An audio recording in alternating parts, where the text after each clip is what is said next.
Hello. Howdy. How you doing, my friend? Good. Good to see Look you. at how we just throw stuff together. I came up here to get ready to go, and I saw where you guys had texted me, and Greg may not be able to make it on. If so, it'll just be for a few minutes tonight. So Yeah. I'm like, you asked me if I wanted to do it, so I actually started throwing this thing together about what was it, 5 till? Yeah. Got the Yeah. thumbnail done, got it thrown up there, so that's what happened. And I think we may have a guest on here in just a few minutes to hang out with us for a little while, and we'll see what happens. But Here we go. welcome everybody aboard tonight. The stream team actually on the Bruce's Bees channel. I guess next week we'll do it on Greg's channel, kind of get back in the rotation, our normal order of things. And Yeah. so we thought we'd hop on here for an hour or two tonight and just talk bees. I know it's springtime. I know the weather is cold in some places. It's warm down here, and it's kind of in the middle of that other places, I'm sure. But welcome everybody aboard. We've already got 87 folks on here, and we threw this thing together last minute. So we appreciate everyone being patient with us tonight and hanging out with us tonight for a while, and we hope to have a Uh-oh. good time tonight. You see here? Listening while I work. Okay, he says he hopes to hop on, and Well, so Greg, when you want to come on, fine. If you can't make it, that's okay too. We'll see if we can figure it out. I mean, I'm gonna have to. Somebody's gonna have to call the commander down there and let her know that he's taking a break and he's typing out stuff. Yeah, no doubt, man, for sure. See? It's almost like you got to say chop chop. I know. Get that guy in gear. He doesn't work hard enough at all. Telling you, jeez. Let me Yeah. send this quick message Too here. busy. No, he is way too busy. Okay, so our guest is in California, but he may hop on for a few minutes with us and hang out. Like Oh. he's got a few minutes. He's waiting for something, so he may hop on for us. Oh, okay. Look at that. Well, there we go. Well, before working on dialing in, see right here, dial it in. Yes, sir. Greg's got to dial it in. That's what he's got to do. Yeah. So great. Well, Brian, what's going on in your neck of the woods, man? Shall I? Here, I'm going to do this. That way everybody understands the pain that I'm going through. I'm going to pull up a picture. This is when I woke up this morning. This is what I saw. Man. So, keep it up there, Brian. Keep it up there. Everybody understands it was 24.9 degrees this morning. So, time to add those supers. You just needed one more tenth of a degree, and it would have been warm out there, wouldn't it? All the way up to 25. Yeah. And we're not talking Celsius, are we? No. So, no, I mean, so how our weather looks, and I looked at it earlier, DC's laughing. Yeah, 24.9. So our weather though in the next like week, like today we'll dip down to 36 tonight. And then we've got like 48, 43, and then after that we've got 50 and then 60, 68. And then we got a day next week, actually, believe it or not, Bruce, next Tuesday. A high of 46 and a low of 32. Man. So that'll be, what would that be, like the 15th of April? That's and crazy. We will hit 32. So exactly right here, like Steve's saying, I should have split them 3 times by now. Yeah, no doubt, man. Yeah. It's just, it is what it is. I mean, we'll get to it. Now, my plan here is I probably will go over in a day or two, and I'm going to get some buckets on all the colonies. I'm going to start to put my pollen sub on them. I've been holding back until when the weather gets right. Some people said, hey, put it on.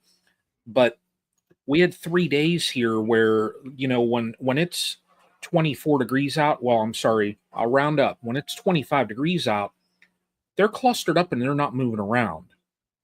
My fear there was I did see some hive beetles. Now, not like you, but I did not want to start out this season where my bees are clustered up for 2 or 3 days and the beetles get up into that pollen sub and lay it out. Yeah. So I just, yeah, I was a little cautious, but we'll start here soon. I did look, and after like even that day next week, the temps are going to be creeping up, and we're going to have consistent mid to upper 50s and low 60s every day then. So we'll be fine. Yeah. Everything here, believe it or not, in the last like 5 days, when I'm able to, I've had to mow our lawn twice now. In the last week, I've mowed twice.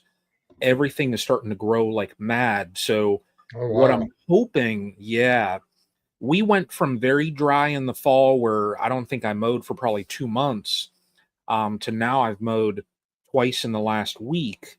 I am hoping that because of how behind we are, we're probably 2 weeks behind where we should be.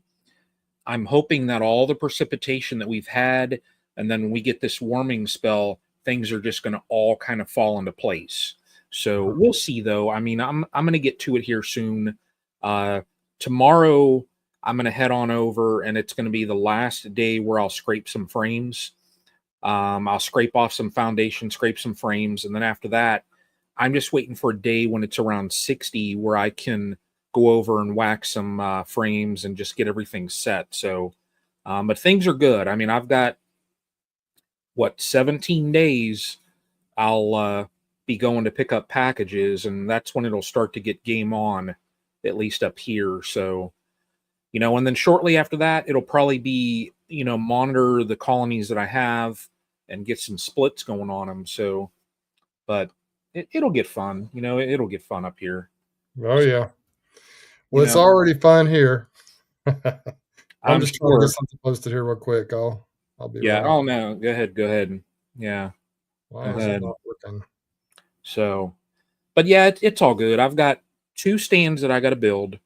Um, I need to tweak one of the stands that I have and get it ready. So if everybody is curious about that 3D printed hive that I have, I'll probably have all the tree huggers like crazy going nuts because they'll be telling me, plastic and all this kind of stuff. Whatever. Yeah, Um, heaven forbid. Heaven forbid, man. yeah, but I'm gonna get that thing all set up and ready, so it's gonna be good.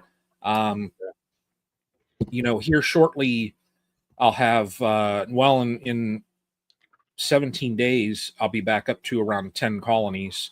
So, and then when I split, it'll be good. So things are going to get fun. Yeah. Yeah, Yeah. I've been telling y'all spring how kind of we were a little bit behind down here in Alabama, but I think we're starting to catch up a little bit. Normally by now we're starting to see a little bit of capped honey in the hives, just starting to do it a little bit, or maybe even some frames that are completely capped, maybe a few boxes here or there.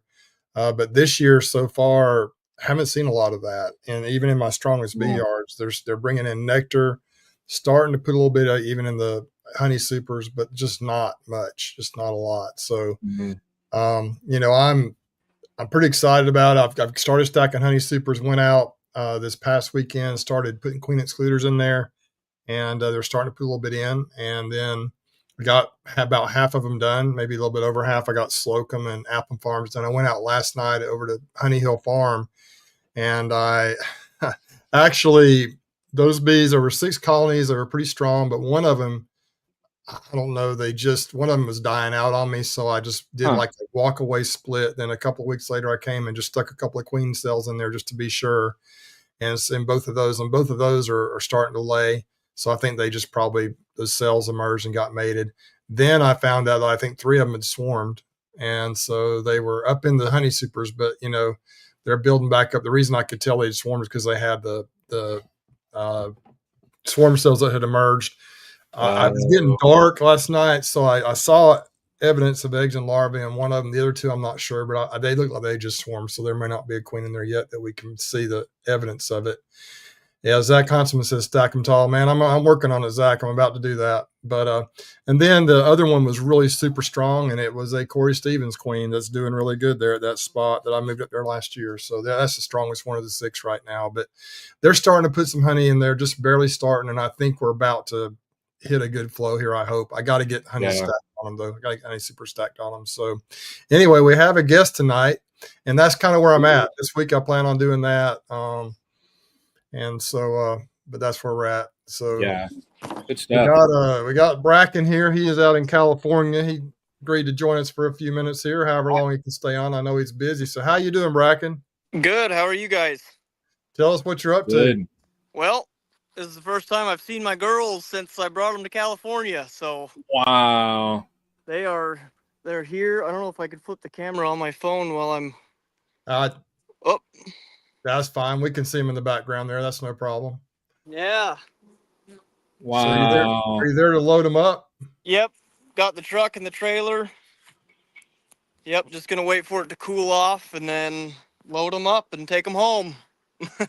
Oh, For man. those who may not be familiar with Bracken, Bracken is a Utah beekeeper, and I've done a video. I did an interview with him on how the bees have basically saved his life.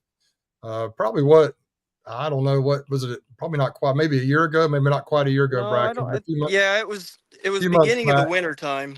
A few months back, we did that video, and I've been out to his place and seen it's a beautiful spot in Utah. But he sent some colonies down to California. How many did you send down there, Bracken? There's 36 down here.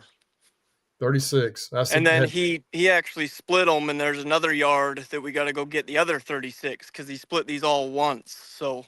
Oh wow! So you got 72 down there. I'm taking 72 home tonight. So. Man, that's awesome. Yep, gonna be sweet. So tell us how things have been going for you, man. You've got a lot going on there. Bracken has a cool channel. He's got bees, but he also does some farming. He drills some different types of crops in different fields out there, and he's building a house. So he's got a lot going on. He's about to have a baby, like I guess any minute now or any day now.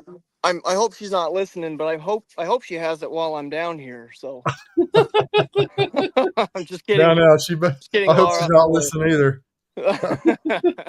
She's probably not, because this is a surprise. We didn't know you were coming on tonight. Yeah, that's true. I don't know why she would be watching. So I'm glad you came on tonight, Bracken. So tell us a little bit about your operation, what you got going on there in Utah. Tell us a little bit about your YouTube channel. Well, I just kind of film as I go. I don't do a whole lot of editing. What I've been up to lately, spring is finally starting to wake up in Utah. It's still getting in the 30s though in the evenings, so it's still a little chilly. But last week we had some 63-degree weather, so that was good. I'm gonna try something this year with planting some pollination flowers. I made a video a little bit ago. I don't know if you guys have seen it or not, but my neighbor's gonna let me take 5 acres of his desolate field that he doesn't. It's a 15-acre field, but he hasn't planted anything for a while, and so I went and bought a whole bunch of pollination seed mix, and I'm gonna plant that. And oh, nice.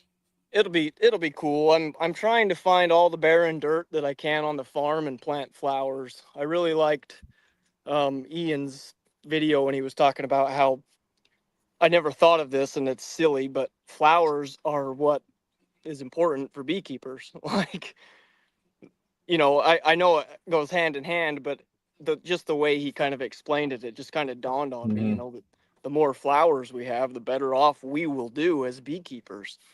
Yeah. And there's so many farmers that got desolate land or ditch banks, and they, I'm gonna admit something that I probably might get some flack for, but we're farmers, and I've dumped chemical on the ground. We've sprayed Roundup on the ditch banks and stuff, but I'm trying to gear away from that and try to use, plant a cover crop that will be useful for the bees, that'll take care of the weeds, kind of control my weeds rather than just spray all the wild ones. Bracken, we are tonight's live. Our goal is to upset as many tree huggers as we possibly can. Well, then so you're out there spraying Roundup. I'm building plastic beehives and going to put bees in them. So more plastic, more Roundup. It's the theme so far for tonight's live. So, yep. I'm thankful that this is on Bruce's channel. Take all the flag. That's right. Yeah. Oh man, that's awesome. So that is a great idea. And for those who are familiar with Utah, it is a desert area. There's a lot of just fields and just barren land out there. And so if you can have plenty of flowers, plant, that's a great idea for barren land that's not being used for anything else. Maybe that soil would grow wildflowers where it wouldn't grow hay or other crops, or maybe not even grass for animals. But if you put flowers there, that's just a phenomenal idea. I know I've driven through some parts of the country where they plant wildflowers in the medians of the highways instead of grass to mow, and they do that. It's just beautiful when they do that, but a lot of places just don't do that. I certainly it's not. It would be less expensive than having to pay the millions of dollars they have to pay to mow that stuff. But I know a lot, but maybe it just gets out of control. I'm not sure why more places don't do that, but that's a great idea. And all the fence rows, maybe the edges of banks, the barren fields, just to plant as many as you can. And I thought you were wise the way you're doing it. I guess you said you had 15 acres available there, but you're planting 5 just to see how it grows. Pretty smart. Yeah, when he quoted me on the seed for 15 acres of flower mix, I about died. So I was like, let's just do 5 acres. It was still almost $1,000 just for 5 acres. So Wow. it's a little bit of a, I don't know. Farming's gambling though. I'm a firm believer that farming is you just roll the dice and it'll either Yeah. grow or it won't. Well, you try to do the best you can, but the Lord actually he decides. Mother Nature decides what they're gonna what nature's gonna do. We don't have any control over the weather or the Yep. environmental conditions, but we can do the best we can to maximize whatever we have. And so I think you do a pretty good job of that. When I was out there back in October, I think it was the end of October, we talked, or November, end of November, whenever it was. I think Yeah, I don't remember. I think it was into November actually. It was Thanksgiving weekend actually is when it was. It was right after Thanksgiving because I traveled on Thanksgiving. When I was out there, we talked about all the things you're doing to try to maximize your land, and you are real intentional with what you're doing. So that's awesome. Tell us a little bit about your family, and then tell us about how your house is coming along. I've seen a couple comments in here already. Tom Yeah, with Vietnam Bee said the house is coming along nicely, and just kind of they give us a little idea of what's going on with your family and with your house. they installed the cabinets today. Paint's done, outside paint. They got to put some rock up on the front wall, but I bet we're moving in within a month. My wife is due any minute. She's ready to calve out, and she doesn't like it when I say that, but that's that's how I say it. You're getting ready to calve out.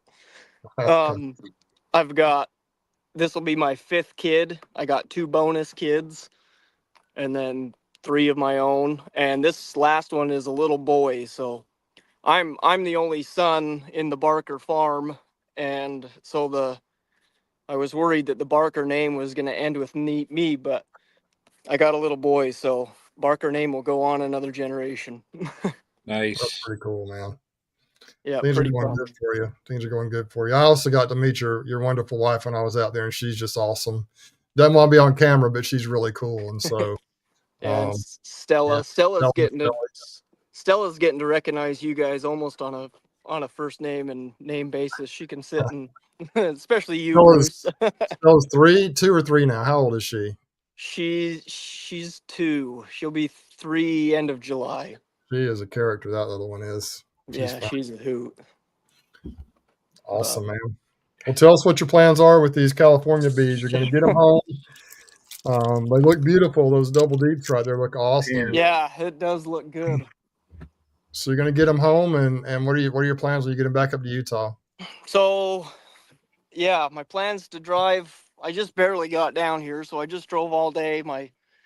I hope I can maybe catch a couple hours of sleep before I head back up. But my goal is to have them back by the morning, and I'll just offload them into my lower farmyard, and then once they're offloaded, I'll let them sit probably a day or 2, and then I'll go. Let's see. So what's tomorrow? What's today? Wednesday. I'll probably work them pretty hard Saturday, go through them, see what they need, just do a touch up. I actually might do that here in a little bit if I have time before I load them. I don't want to get them too wound up before we start loading them, but Yeah, it might be best just to, not disturb them, not open them up, not crack them, and just kind of try to.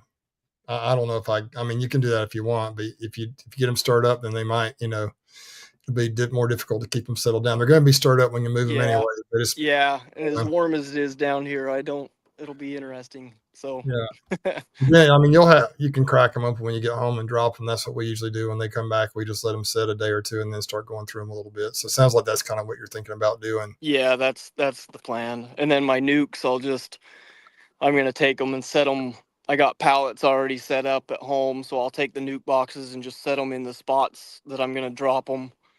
I've got a double deep box or a single deep box there that's ready with a lid, because Oki was saying that these splits that he made are pretty heavy, so he suggested that as soon as I get home, probably transfer them into a single deep. So that's going to be the plan. So busy the next few days for sure. You're going to try to split all of them?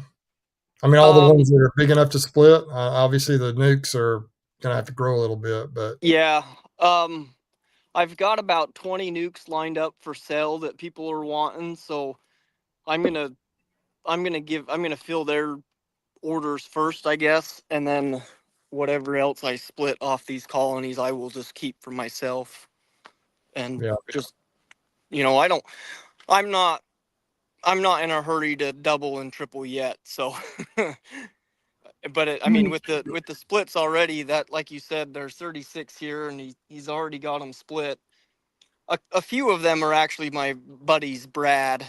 So 24 of them are mine, and then the rest are Brad's. So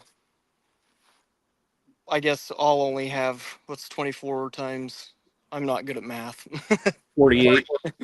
So I'll have 48, but then when I get home, I should be able to split them again.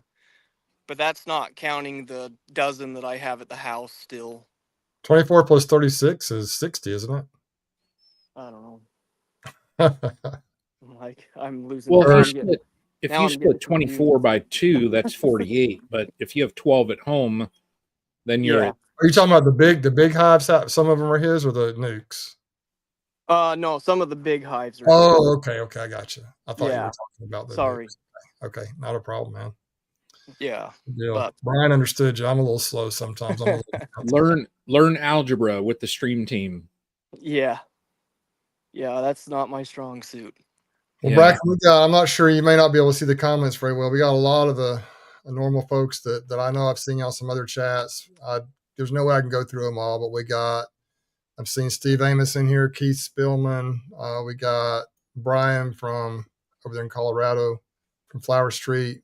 We got Tom from Via Honeybees on here, Tar Heel Beekeeper, Four Seas Bees. Is that Tate? Four Seas Bees is Tate, isn't it? Yeah, it might be Tate. There's Greg Strama. There's no way I can name everybody, so please don't get upset if I don't name you. We got Carmine Field. Is she the one from where's she from? Is she from up in Newfoundland? Is that where Carmine's from, or is that the same? I'm not sure. Is she the one from Newfoundland? I'm not sure. Anyway, we got Eric in here from right here locally, Spirit of Toad. Lisa, midwife is in here. Jed is in here from out there in Utah. Glade was in here earlier. I saw his name. Yeah, there he is, Glade from Northeast Utah. He's here as well. And so Gigi's Honeybees, Drop Team Farm Chris, and Greg is on here. He's listening in right now. He may check in a little bit later, but he's listening in. He's got some work he's doing in the shop right now, trying to get ready for something. So yeah. Sam Mixon's on here. Just Bundy's on here. So anyway, just thought I'd let you know who all's on here. Wow. Got a pretty good group tonight. So pretty good haul. Right now we're sitting at about 154 folks, and so anyway, we got questions for you while you're on here. We want to whip through these questions, while we can. I know we don't have you for very long, so your first question is, how many acres are you farming? Stone River Bees says, how many acres are you farming? That's the question. We farm about 120 acres, but not. Some of that is marshland, and it's not farmable. It's just wetland.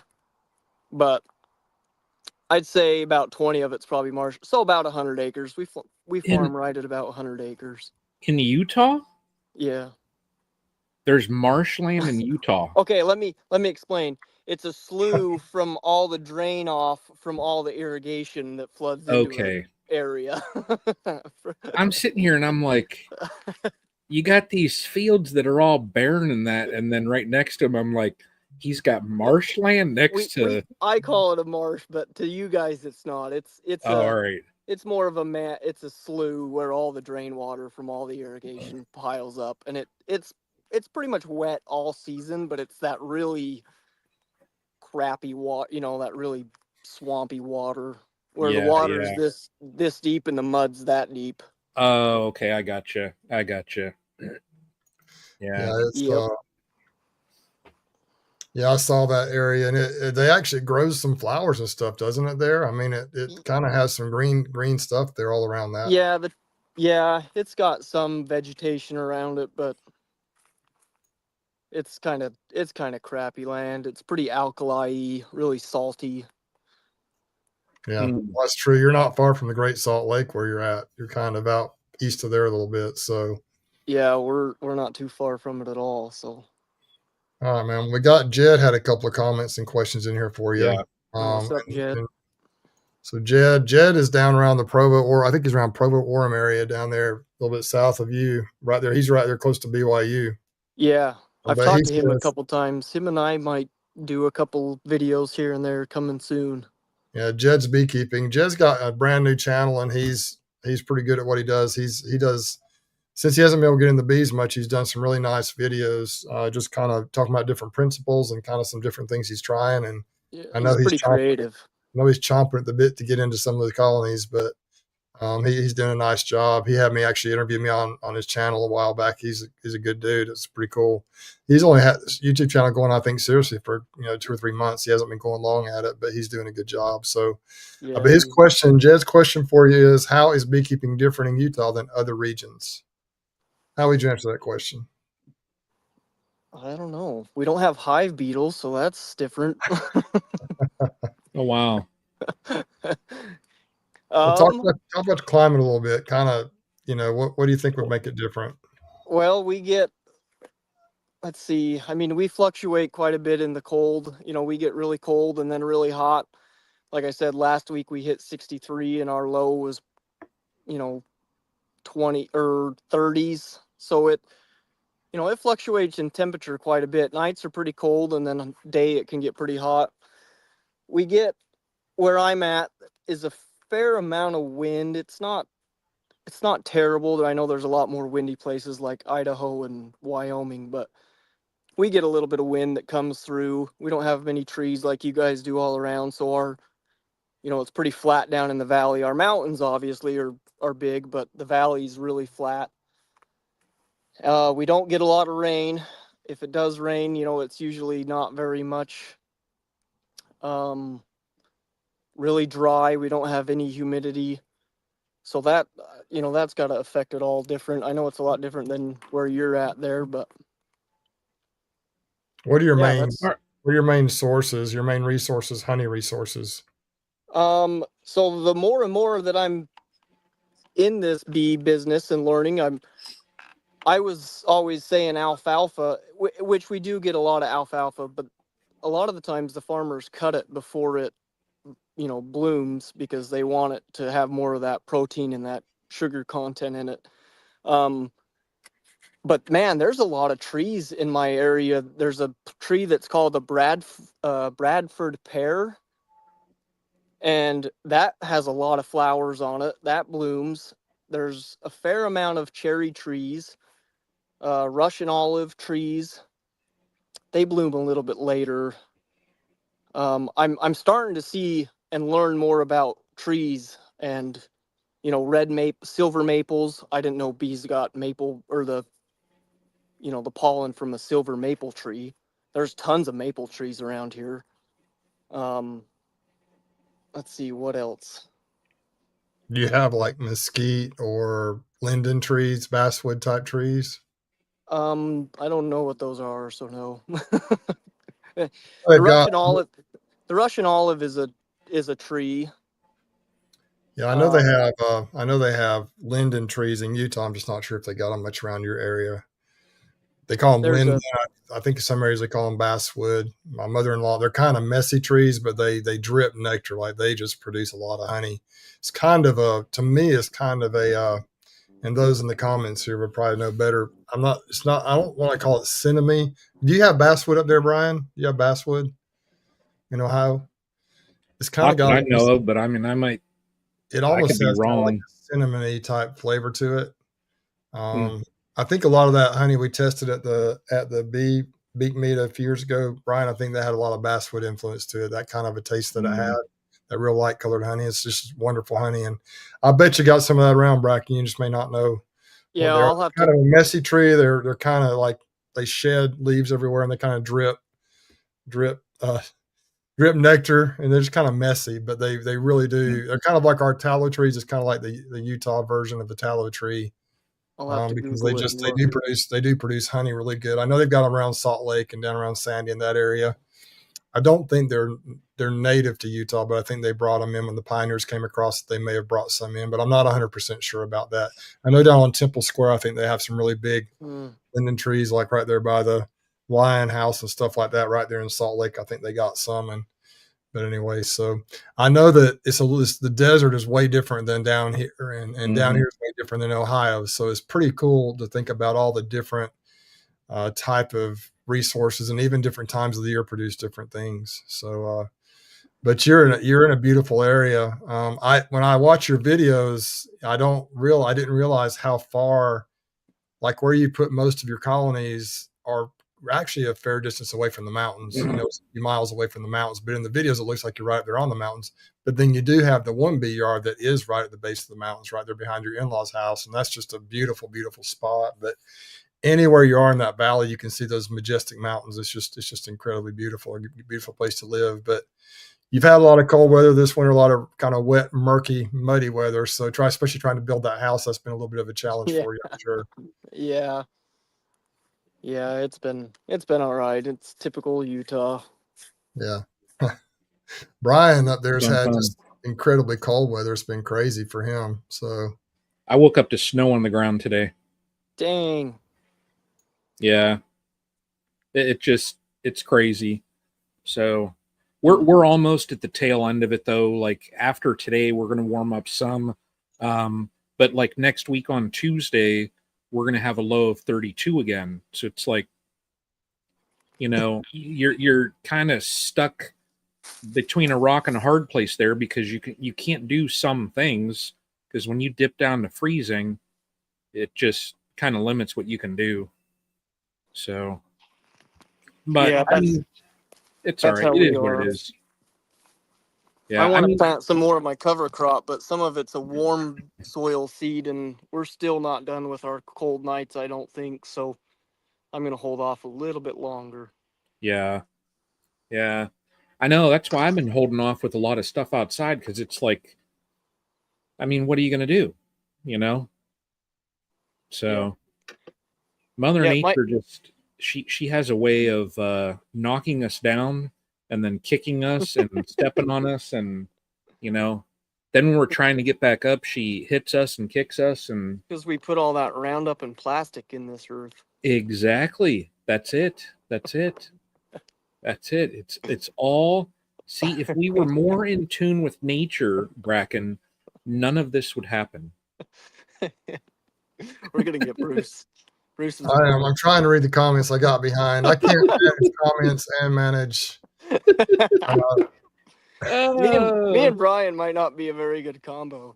Here, hang on. I think Brian likes shenanigans a lot, and I think you do too, Bracken. So I need to show. Now, hang on.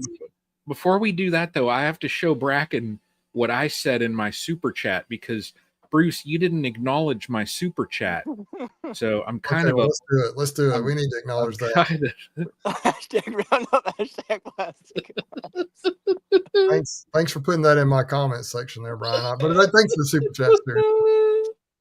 Thanks for that super chat, and also Pat from Freedom Apiaries says thank you for being a lighthouse to so many beekeepers, family, and friends. You guys are a mess. I would never tell anyone, though, that I spray Roundup around my hives at the beginning of the year so they don't have grass growing up in the bees can't get in and out. So, but I didn't. Somebody's Did I say that? I don't know. All right, straight and narrow now. All right, yeah, right. I'm All definitely right, learning the actually, appreciation of Glade said that when it comes to the honey, linden yes, mesquite no. So I think mesquite might be more of a southern desert type plant. I know they have it down in Texas and stuff like that, but I know there's linden out there. I just didn't know maybe up where you're at, but I imagine there is Bracken. I imagine I'll there's do some research and find out. just ask around. I bet you'll recognize it when you see it. Thanks, Glade, for that comment and for that clarification. Let's see here. We got a few more questions. Let's see. Mark Basinger, you got someone coming? No, I'm listening to the bee. My hearing aids are just picking up the bees, and I just haven't heard that for a long time. So I'm kind of just Taking it soaking in. Oh yeah, Talk- mine are so busy. I pull up and it's just like a constant buzz. It's really cool when they're busy. Mark Basinger says, "Are your plants coming up yet from your video?" He might Oh be yeah, the one where I was out walking through the mud, scattering it. I know what one he's talking about. Some are yes, but some are not yet. So yes and no. That seed mix had a lot of different flowers in it. So there is some coming, but not all of it. And I don't know how much of it will come because again, that's kind of a salty ground, alkali, but something ought to come out of it. All right. Thanks for answering that question. All right, we got Todd here. Todd Hortung says the problem with planting on the highways, this makes a lot of sense, is that it attracts deer, especially in Pennsylvania, and that makes a lot of sense. Yeah. Yeah, I didn't think of that. I know in Florida it's kind of interesting. On I-10 for sure, they've got these great big tall fences along the interstates, and so I guess obviously that's to keep animals off the freeway, off the interstate. It's kind of interesting. I mean, they're tall. They're probably, I don't know how tall they are, but somebody got paid a big contract to put fences all along I-10 down in the Panhandle of Florida. There's hundreds of miles of fencing, down there, so it's pretty wild. But all right, so that makes a lot of sense, Todd. Thanks for chipping in there, for chiming in. Jed has another question for you, Bracken. How many hours do you spend on beekeeping weekly during bee season? Oh, I don't know. That's a tough one because I kind of just tie it into the farm, and usually I'm right there at the farm doing something anyways, so I pop over and check the bees, and so but like actual beekeeping itself, I don't know. I haven't really sat down and like figured out how many hours I spend. Like I said, I just mesh it together with all my other farm chores, and so if I put it that way, it's a couple hours a day. But like I said, I'm also feeding animals, spraying ditches, not with Roundup or anything like that, or planting wildflowers. There's always something to do. Yeah, that is for sure, especially with 100 acres to deal with. And so then when I'm down on the lower farm, I'll run over and tend to those hives for half hour, 45 minutes, and then when I go to the other part, I'll go check on those ones, and I just kind of mesh it all together. So I don't know. I'll have to maybe be more subconscious about that and see like how much of it is actually spent beekeeping. It's a fair amount, but yeah, and when you're, if you're just checking for one thing here or there, you don't have to spend a lot of time in them. If you're trying to split them or do some manipulations, obviously you spend more time. But if you're just peeking in, making sure, looking for eggs, closing them up, it doesn't take long to whip through your colonies that way. And if you're not trying to film a video, yeah, that really, I mean, people don't realize. I know a lot of folks everything. I know a lot of folks on here actually have YouTube channels and they actually film videos, but it just takes a lot of time to set everything up and try to get everything, to try and share what you're doing. If you're just whipping through and making quick decisions, it's faster, obviously. And if you're trying to film it and capture for other people, it takes longer. I'm actually working on a video now. I'm not sure if I haven't really decided what I'm going to do with it yet or when, but I was going up to the barn up there. I was loading up some boxes when I started putting some honey supers on about a week and a half, 2 weeks ago. And a swarm was just flying around the outside of the barn. I'm like, what are these crazy bees doing? My bees are like a quarter of a mile away. They're not real close to the barn.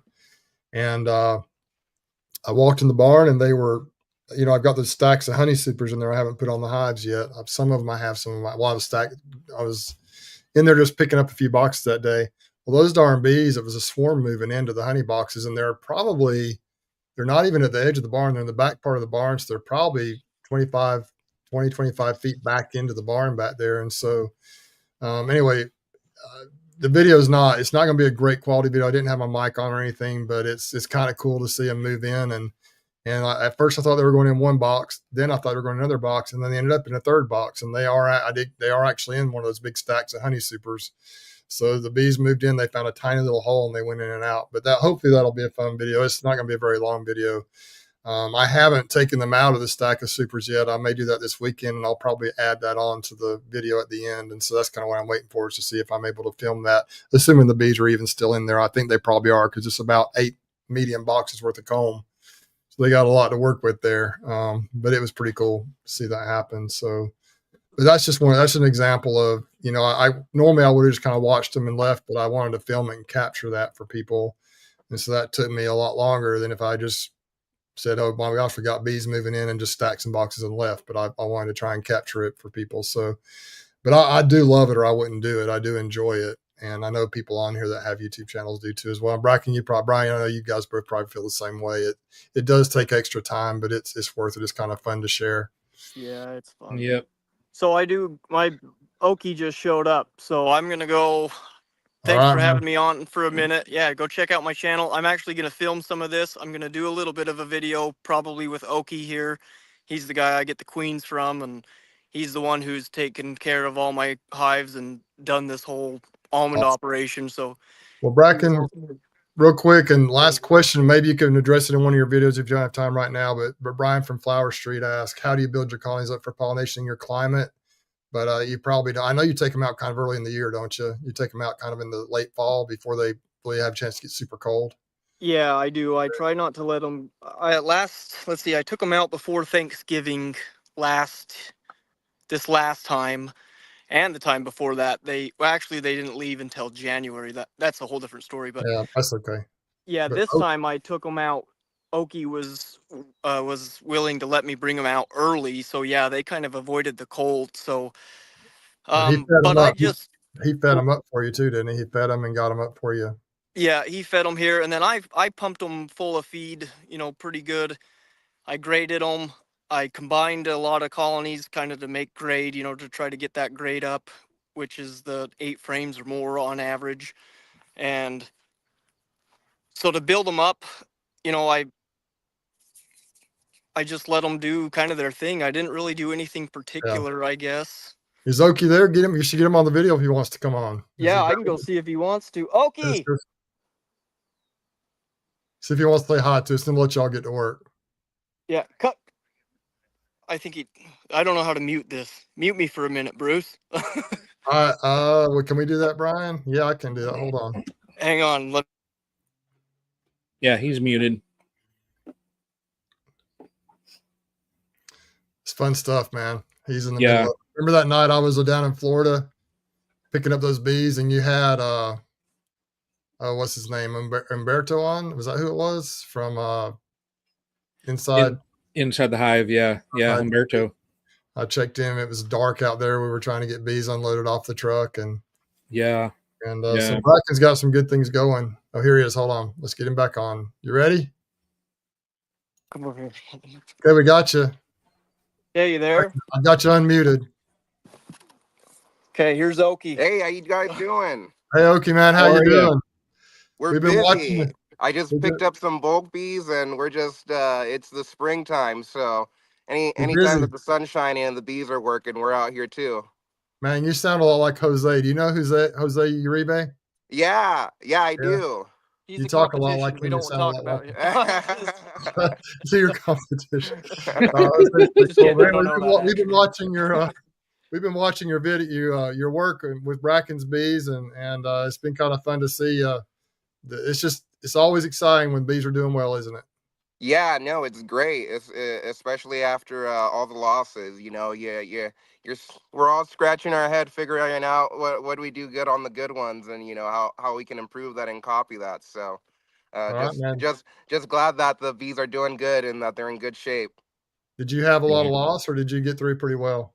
Yeah, no, I experienced, the about the same amount of losses that commercial beekeepers suffered here.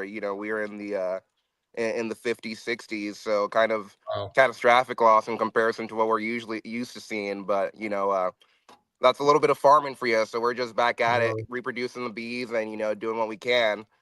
That's right, man. Got to keep that great attitude. Yeah. Yeah. Well, thanks for checking in, man. We appreciate you saying hey, and Bracken, we'll let you guys get to work. You got a lot to Yeah. do. Thank you. All right. Yeah, check Y'all out take his care. Nice website. to He's meet got a you. website, don't you? Yeah, you can check me out at Oki's Busy Bees. That's You sell queens, OKES. don't you, Okie? You sell Yeah, queens, I'm a don't queen you? breeder here in Northern California. So if you need queens, check out my website and we'll get you taken care of. We like working with our customers and making sure that they're taken care of and have what they need to get through the spring and summer. You have mostly Italians, Carniolas, hybrids. What you got? Yeah, we usually do Italian hybrids. I love breeding those strong, productive, docile Italian queens. They have a special place in my heart. I'm sure they do. It's a labor of love. Yep, you guys know. All Is right, this man. it right here? That's it right there. That's me. Okay. Yep. All right, He's man. got an Instagram too. He's got what else? Do you have a? Yeah, I'm on Instagram, Facebook, YouTube, TikTok. You know how it is these days. You got to be a little bit of everywhere. One thing I'll say about Oki, I like his attitude. He is always smiling. He's always happy. He's always optimistic. I don't know if do you have bad days? I do. That's the days you guys don't see me posting. But he's quite entertaining to go listen to and watch. You'll get some rap music in the background while you do Yeah, it. a little bit of flavor of love. Then there'll be country music, and it's just a great time. So You just love life. Well, Yeah. man, thank you guys for coming on tonight. You guys get busy. Y'all have a good Thank you. evening. See ya. Thanks. You Good too. luck, Have a good Brad. night. Thank you. I'll see you guys. See ya. Thanks. See you. What's up, man? Welcome. How are you? Good. That was fun. Yeah. Here, let me. Okay. Yeah, we didn't get a chance to talk about. Is he still on there? He needs to. I think He'll he's figure on. it out. Yeah. So Brian out at Brian Flower Street. Sorry, we didn't get the question really answered much about how he built up. He talked about it a little bit, but he had to go. So anyway, we do have a question here, and I honestly am not the right guy to ask this question to because I don't know that much about them. But let's talk about Russian bees. Actually, I went to a in-service or a talk at the Alabama Beekeeping Association's conference back in the fall. Mhm. And one of the Coys was there, and he talked about his Russian bees. He's one of the few. There's very few like certified Russian queen breeders. I think there's Mhm. 7 or 8. I'm not sure. Somebody else would know better than me probably. But he talked about them and how they really are. They have certain standards they have to go by. A lot of it has to do with mite testing. And I think they may even send them off to labs and stuff. They just make sure that they're pure. And a couple of the things that I think are really good about Russian bees. I've never had any that I know of that I ordered Russian queens or that I knew were Russian. There may be some Russian influence in some of my bees, but they are very they brew way back in the wintertime. They're very frugal. My buddy Tyler down here, the commercial beekeeper, got some Russians this past year, and he talks about how frugal they are. They don't. It's kind of weird. I guess they breed way back in the wintertime, and then in the spring they take off and they just produce a lot of honey. They're very hard workers, very frugal. They don't require as much pampering. They don't require as many resources to survive. They're just tough bees. Gus Mitchell, I remember we had him on a while back, a couple of years ago, and he talks about how kind of the same thing. He also says one thing about Russians is they always have a queen cell kind of ready to go. It doesn't always mean they're going to swarm, I don't think, but they always have that kind of ready. I guess it's kind of a security thing for them, but they always have either queen cups or queen cells kind of ready to go during the season. And so there's a couple things I know about, but they're very good honey producers. I think they're, from what I've heard, they're not really bad. Some of them are a little more spicy than some of the Italians or Cordovans or Carniolans or Caucasians, but I don't think they're horrible.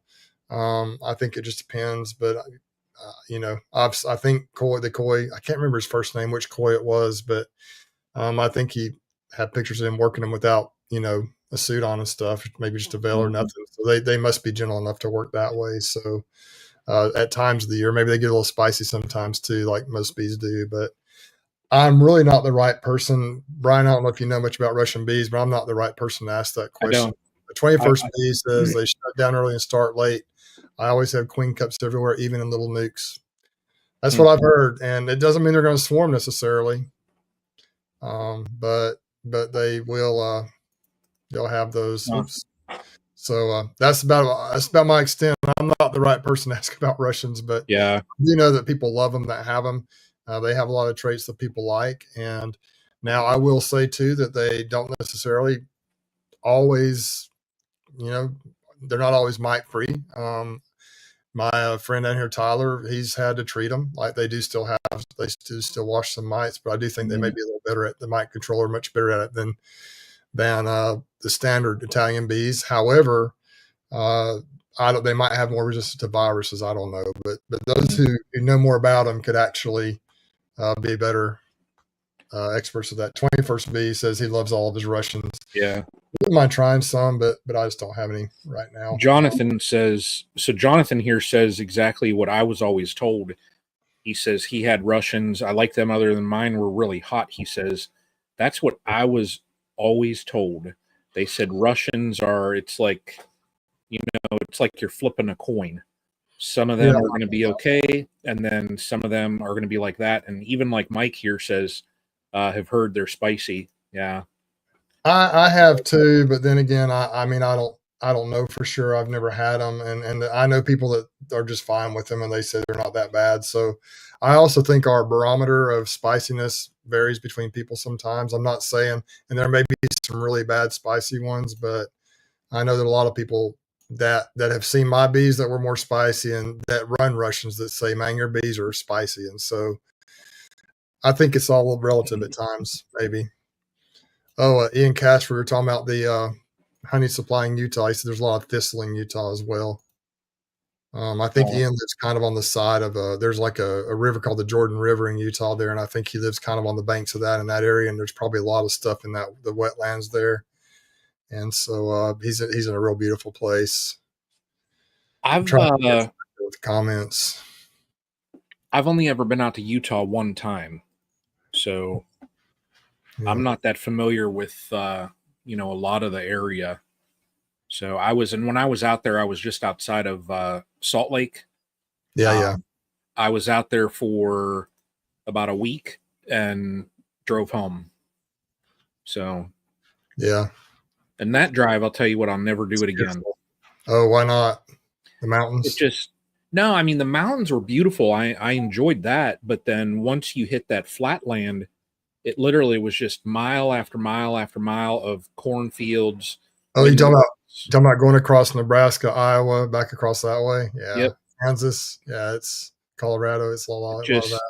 It was Colorado is beautiful. Brian, you know this. Brian's out there. Brian Savada is out there, but yeah, the Denver area, the mountain. But then you get out in eastern Colorado, it's just plains. It's kind of like Kansas. It just kind of carries on. But boy, a lot of Colorado is just absolutely beautiful. But yeah, you go across. I love driving across the country though. It's just I love it. It's so. To me, it amazes me too. Even still, I know that we have had cars my entire life, but just how fast you can be all the way across the country in a car, it just blows me away. Like I could leave here tonight and be at your place, like, by tomorrow, if I left now by tomorrow evening, or, I could get up there. It would take a while, but it just blows me away that you're so far away, but we can hop in a car and just be up there. Right. Just, within a day I could be at your place. It's pretty cool. Utah, Utah, if you drive straight through, it's like a couple of days, but if you want to sleep, it takes a little longer. Well, so I made it in 2 days when I went. Yeah, that's tough. I wouldn't suggest that. Like, let me see here, Salt Lake City. So I'll just look that up. It is, and I did this in 2 days. It's 26 hours. Yeah, it's a little further from here. It's almost 2,000 miles from here to Salt Lake. Yeah, it's just under 1,800 miles from here. So, well, no, oh yeah, 26 hours. So, That's yeah, about and right. like the route that I went, it was Wyoming, Nebraska, Iowa. It just hour after literally hour of just cornfields, and I was just like, you know, it Yeah. it it would have been fine. I think had I gone south some, maybe it would have been a little bit different, but I just wanted to get on home.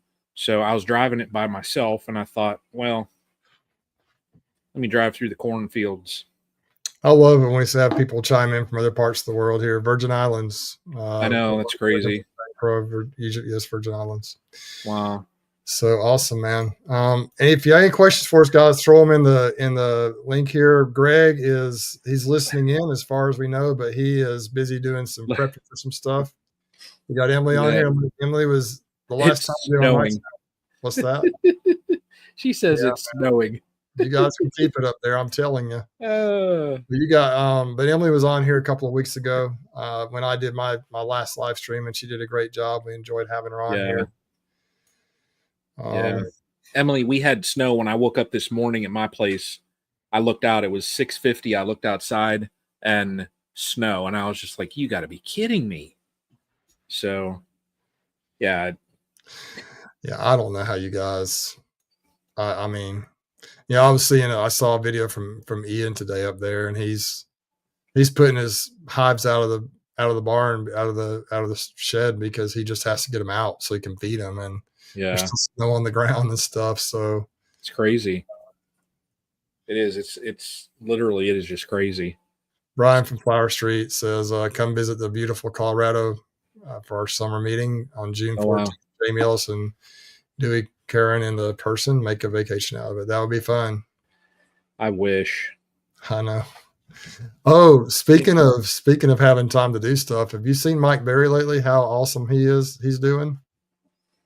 He looks like a whole new man. Well, He's not. he's in a new phase of his life, I He hear. sure is the phase I'm trying to get to.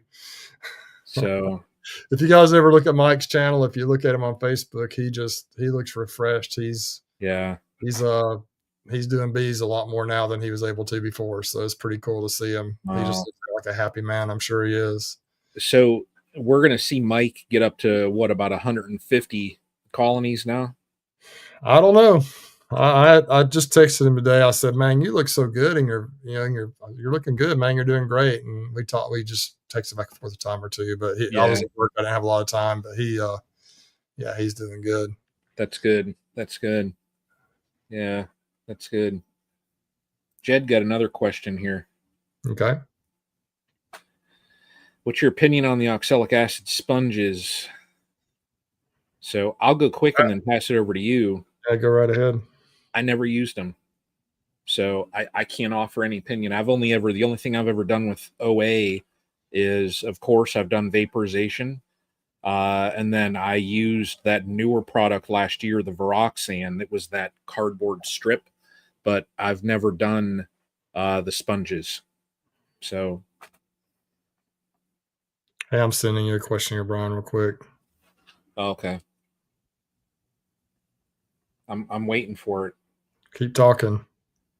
What do you want me to talk about? I'm waiting for your question.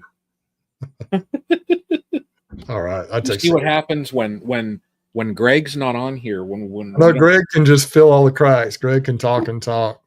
So oxalic acid sponges, I've never used those. Jed, I know that actually Bracken might be a good question to ask that too, because he uses them. I know he's used them, and I am actually using the Viroxan right now, which I think is a similar concept, but it's just you buy them in packages, you slide them down in the strips between the frames, and it's just you leave them on there for 6 to 8 weeks and then you take them off.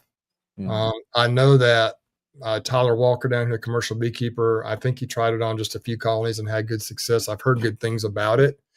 I had the bee inspector over here a few weeks. I think it was the first part of let's see. I think it was the first part of March, and so I put him in all the colonies. Yeah, Zach's is a slow release OA is great. I think Zach uses the Randy Oliver recipe for his. That's what he told me. Zach does a lot of stuff that Randy Oliver does it, and Zach has tremendous bees, and so I think they're really good. Yeah, Utah Bee Man Glade Sessions likes them, so I've never really heard anything bad about them. I think they do a good job. I've never really used them, so I can't speak to it. Yeah. The only thing I'll say, and Brian, he said he's going to test them this year.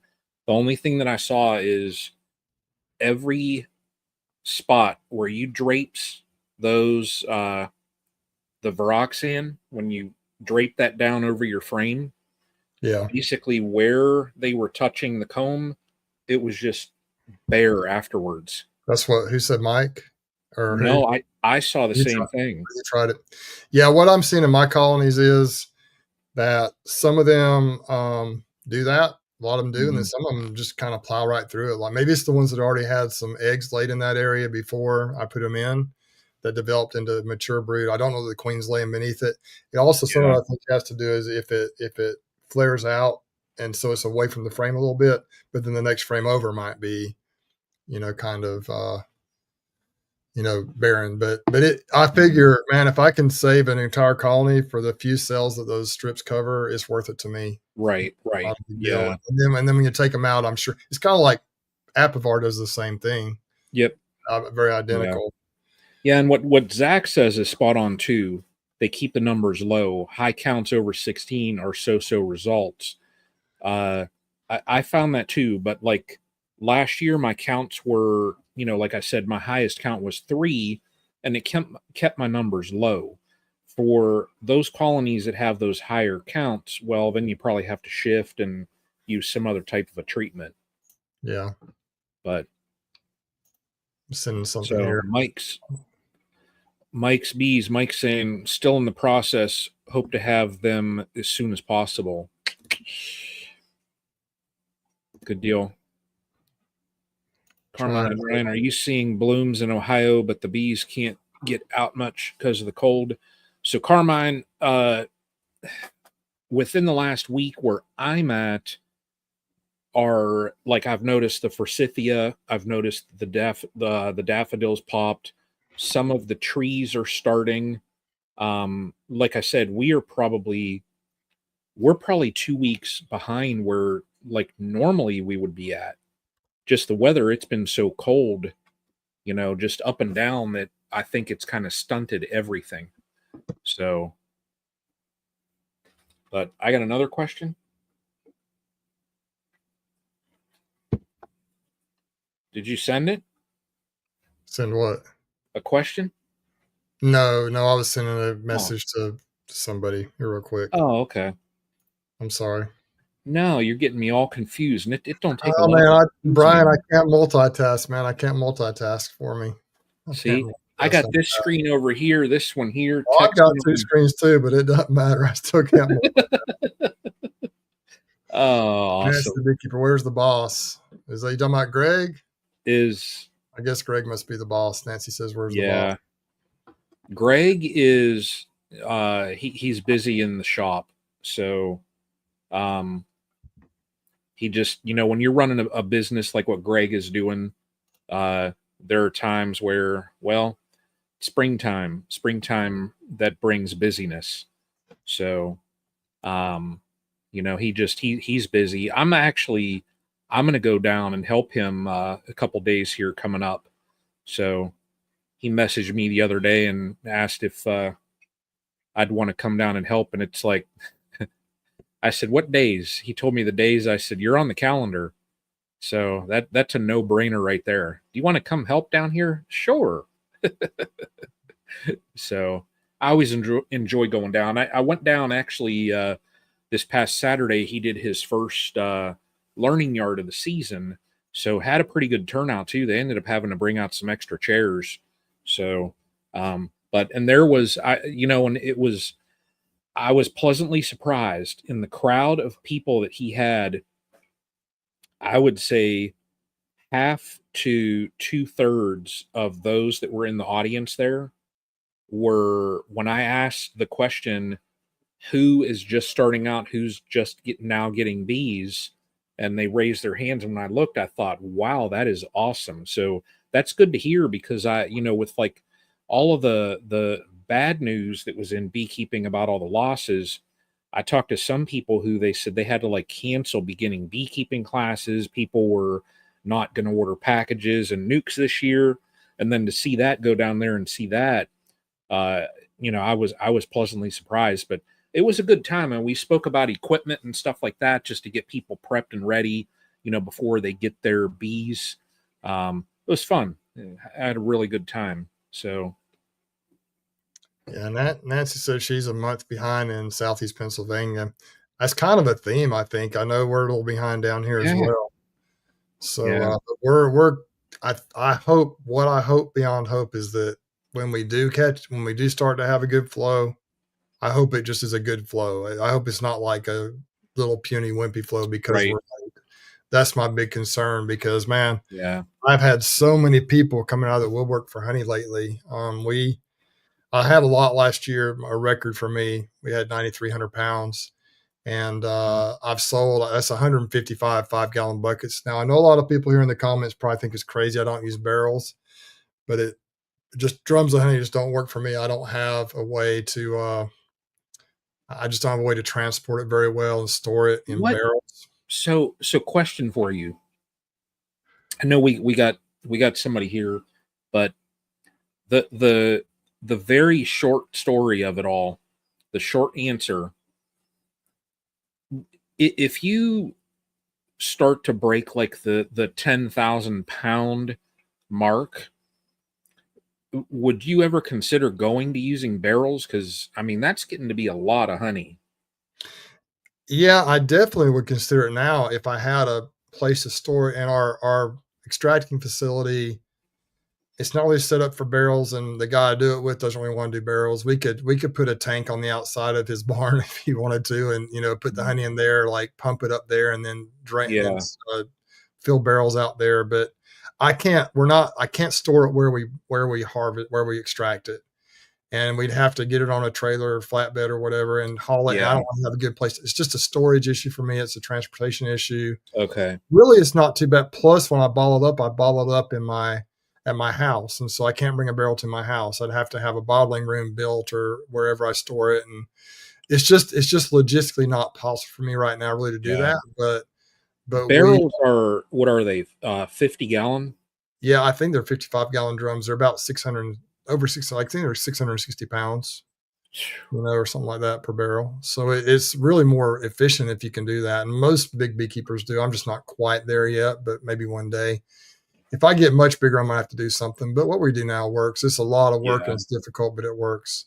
yeah, yeah. We do have I went ahead and invited another guest on here. He's been in the comments tonight, and many of you may not have met Jed. I met him here right here. This is Jed Smith from out in Utah, another Utah beekeeper that I've met recently through YouTube. And Jed has a new YouTube channel. He's just trying to get rolling here, and just kind of, Jed, tell us a little bit about yourself, and welcome. Thanks, guys. Can you hear me okay? We got Yeah. you. Yeah, I've been beekeeping about 7 years, and I don't know how many backyard beekeepers we have like on here tonight, but I'm just on the what we call the Wasatch Front here in Utah, and always been super interested in bees, and just I'm an impulsive guy, and one day just decided to do it and haven't turned back. Like, now it's my identity. It's who I am. People know me as a beekeeper. Everybody at work that have beekeeping questions, they hit me up at work. Like, and so I'm Yeah. mentoring multiple people and helping them out. Like, I am, like, it is who I am. And if I wanted to escape it, which I don't, I couldn't, because I'm too deep. I'm too deep, and I'm just a backyard beekeeper. So I just got a cup. I've got 3 hives in the back. The bees always want to multiply, so I'm giving away hives every year. I find people. Wow. I tell people, like, listen, here's the exchange I'll do with you. You bring me the equivalent of equipment that I give you, like the boxes, the frames, and I'll give you. So I haven't, like, it's a hobby for me. Like, and I figure with all hobbies, you're probably losing money, and this is way better than like drinking or something. So I'm just here. I've got family of 5, and we're reaching the stage of life where our kids are starting to move out, and we're just having a riot. So and trying to build up the beekeeping community in Utah. You had Bracken on earlier, and been talking to him, and we got in Glade, and we got some good people out here in Utah. Awesome, man. So you are down around so Bracken was up in North Utah. He was up in Brigham City area. You're down in the Provo Orem area, which let people know kind of where that is with relationship to Salt Lake City and BYU and things like that. People who may not be familiar with Utah, the geography. Yeah, so I'm probably 2.5 hours from Bracken. I'd love, like, if my wife would let me, but she's addicted to pickleball and she doesn't think they have it where Bracken is. But about 2.5 hours from Bracken, 45 minutes south of Salt Lake, and probably 20 minutes, not even that, 10 minutes from BYU. My son goes to BYU. He just zips there, lives home, zips there. Yeah, 20. Utah's a beautiful place. Let's go Cougs. Let's go. There's Cougs in Alabama in the Sweet 16. How about that, Bruce? That was great. That was great. Yeah, that was great. Here we go. That was a little tough for me. I had to kind of. Now I was pulling for BYU, but it what's that hat right there? 2 hats. That's that Brian. Someday I aspire to be what Ohio State has done. Someday I aspire to win a championship. I wasn't. They're doing pretty good. They're like pretty impressive. But this location is cool. If you ever come out to Utah, the mountains are literally like right on top of us. You're flying into the mountains. I'm 20 minutes from Sundance. Those that are familiar, like Sundance Ski Resort, Robert Redford, all of that, like the location, it's just beautiful. Wow. Lot of people moving out here. That seemed to happen in COVID a lot, but beautiful area. So tell us about your bees a little bit. You say you have 3 colonies, and you are a hobby beekeeper. And I'll tell you, Jed, a lot of the folks on here are hobby beekeepers. We got the extreme all the way from the hobby beekeeper with maybe 1 hive in the yard. Actually, probably some folks in here that may not even have bees yet, all the way up to, we got some commercial guys in here. We got, I know Zach Heinzelman's in here. He's a commercial beekeeper, queen breeder out in Utah or out in Hawaii. That's where I got my queens from earlier this year. And I love his queens. And we got people, Brian Flower Street. We got a lot of sideliners in here too. So we got kind of the whole gamut in here. So do you know Brian from Flower Street Farm Bees? I've seen him around. Like, I stalk everybody on YouTube. If you got a channel, I've been watching you for years. Like, I watch more YouTube than anything. Bruce watches more ESPN than anything. No, I'm watching. I watch plenty of beekeeping YouTube videos as well. And that's, I try to find channels kind of like yours. And this is kind of my standard for YouTube channels. If I watch a channel and somebody's actually putting effort into trying to work on their craft and get better and if it's the same thing every time. And I can't watch all of everybody's videos every time, but I try to kind of find people that are really working at it and trying to grow it and do the things it takes to do that and get better. And those are the people I tend to kind of try to follow. And if you got something that perks my interest, but I've learned a lot from folks that I just randomly find on YouTube, and I'll start watching their stuff. I'm like, wow, that's a great idea. And so I try it, and lots of times it works. But got a question here from Brian at Flower Street Farm Bees. Jed, what is your elevation? Yeah, we're at about 4,500 feet. Wow.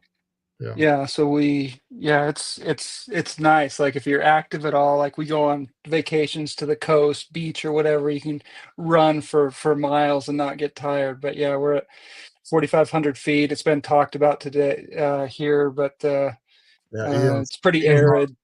Ian's on here from Lehigh, and Ian is at about 4,500 feet. Yeah, Provo is 4,500 feet. So I'm 15 minutes away from Ian right now. Glade, where Glade is out in Roosevelt. I grew up out in Roosevelt. That's desert out there. Probably actually, a little bit higher elevation. Ian is actually in the Orem Provo area. I was mistaken. I'm thinking of Jason. Jason's up in Lehigh. So Ian, hit me up. Let's go to lunch. Yeah. Anyway, so tell us a little bit about some of the challenges you face in Utah. It's a little bit different with Oh, like actually, Brian Zavada, if you could put what is your elevation where you're at in Colorado? That's what that is over there, 5,100 feet, or that's Roosevelt. That's where Roosevelt's Clay's 51. 5,100 feet Wow. there. So, Mhm. but so what are some of the challenges you face in Utah that you think might be a little bit different than what we might face here in Alabama or over at Brian's place in Ohio? Just some context to this. So when I started, I learned how to beekeep. Believe it or not, learned how to beekeep from Bruce. Like, didn't know the dude. I'd watch all his videos, and several of you on here, I learned from you. And but there were things that were unique that I didn't have to deal with here. Like Bracken mentioned earlier, the hive beetles. I've never seen one, never met one, and we don't have to deal with that. As a backyard beekeeper, I think my situation is even pretty unique from what Bracken's is. Like, how does my bees pollinate? Like, I'm in the suburbs. Like, so my neighbors put out water for the bees. It's really unique. They pollinate. I walk around the neighborhood, and I'm the one in the neighborhood. Everybody knows me. I've got the bees. I walk around the neighborhood, and they're in the fruit trees from the orchard. This whole area used to be an orchard here. Um, they're in the gardens, people's gardens here, and so it's unique from rural areas where I am right here. So some of the challenges that I don't have like I know it sounds crazy. I don't have like problems with cats or skunks or anything like that. Like, nothing. My beehives are outside of my kitchen window. I love it. Like, I do the dishes and I watch the bees. So it's kind of a different scenario.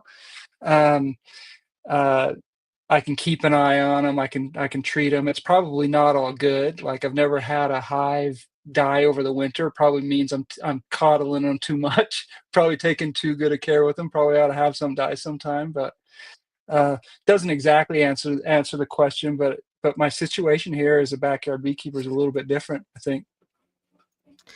Yeah, it's I think some challenges that I would think of in Utah would be just, the cold weather, the snow, which Brian, you deal with a lot of that, maybe even a little colder up where Yeah. you're at in Cleveland. Yeah. The seasons aren't as long, obviously, in Utah as they are here. But now obviously, Brian, you've had just a crazy year where you're at, but typically, I don't think it's necessarily bad to have some cold weather because the bees do actually go into that winter mode, and so they kind Right. of back off. You don't have to be watching them all the time. As Yeah. you do Yeah.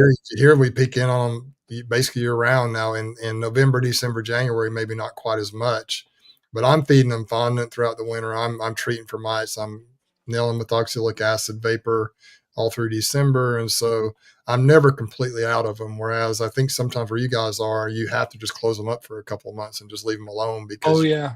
covered with snow. And so I Mhm. think that's it's a disadvantage and an advantage, I think, for sure. Obviously, it gets much colder there. And obviously, different plants, different flora, different seasons in a sense. And so, do you have what is your Jed, what would you say your primary honey source is? I know Glade, we talked about linden trees earlier. Do you have a lot of that around where you're at, or what would you say your primary honey source is? Yeah, I would say mine, because the area the suburbs where I live was orchard. Like, if you came here probably 30, 40 years ago, it would be very few houses and a lot of orchards. And so there's still a lot of fruit trees around. You've got cherry, you've got you've got apple trees around. So this is a little bit unique right now. And then the other thing is, like, we talked about it earlier with Bracken, just plant a flower, people's flower beds. Um, and they treat those with different things. I don't want to talk about, what was it you were saying, Brian? Like, I don't want to talk I about what they're I treating can't them with. I can't say those words. That's dangerous. Not But allowed. Not allowed to say those words. I'd say Yeah, mostly fruit trees here. I just have to say, and maybe I'm just an evil person, but I live in farmland. We have peanuts and cotton and all kinds of trees around here. Satsuma trees, which is kind of it's a citrus fruit, kind of like And so we have all kinds of fruits and farms and yards, and my bees have thrived here. I do believe that there are environmental factors that cause problems with bees, but I don't think if you spray Roundup in the ditch around your house that you're going to kill all your bees. And I said it. I said it. And I know a lot of people disagree with me. A lot of people blame Roundup on every death and every problem in the world, but I don't know that it's good to spray it. But I haven't sprayed it, heaven forbid, around my hives. And so the stream team is not affiliated with Monsanto. Absolutely true. We are not, but I do think that people. I think that there. I think when we talk about stuff in the environment, obviously, man-made chemicals are not good. I mean, they can't be necessarily good for the bees, right? However, I think sometimes that it's also easy to blame loss on things that may not actually be what it is, may not be what the actual problem is, and to say every time your bees die, well, they sprayed a field next to my bees, or a mile away they sprayed, whatever on the bees, and even insecticides and things like that. But Right. they spray cotton fields for boll weevils, and they spray corn and so that I do think some bees perish from that. But if the bees aren't right there on that field at the time, then when I've had any bee loss from sprays is when they fly through the spray. Like if they're out there spraying, or an example in my backyard here, a lot of people really get upset if they have mosquito trucks going through their neighborhood and they've got bees. Well, I had several beehives right here in my backyard for years, and I moved them out because I have grandbabies now, and I don't want them poking the beehives with a stick. But we had I'm putting all the elevations in here. It's interesting to see all the elevations of everybody where everybody's at. Yeah. So thanks for posting those. That's kind of cool. But the mosquito truck would literally go within probably 30 feet of 25 to 30 feet of my closest beehive, and the farthest one away was probably 60 feet away, and I lost almost no bees from that. So I love to play Roundup in my way, Zach.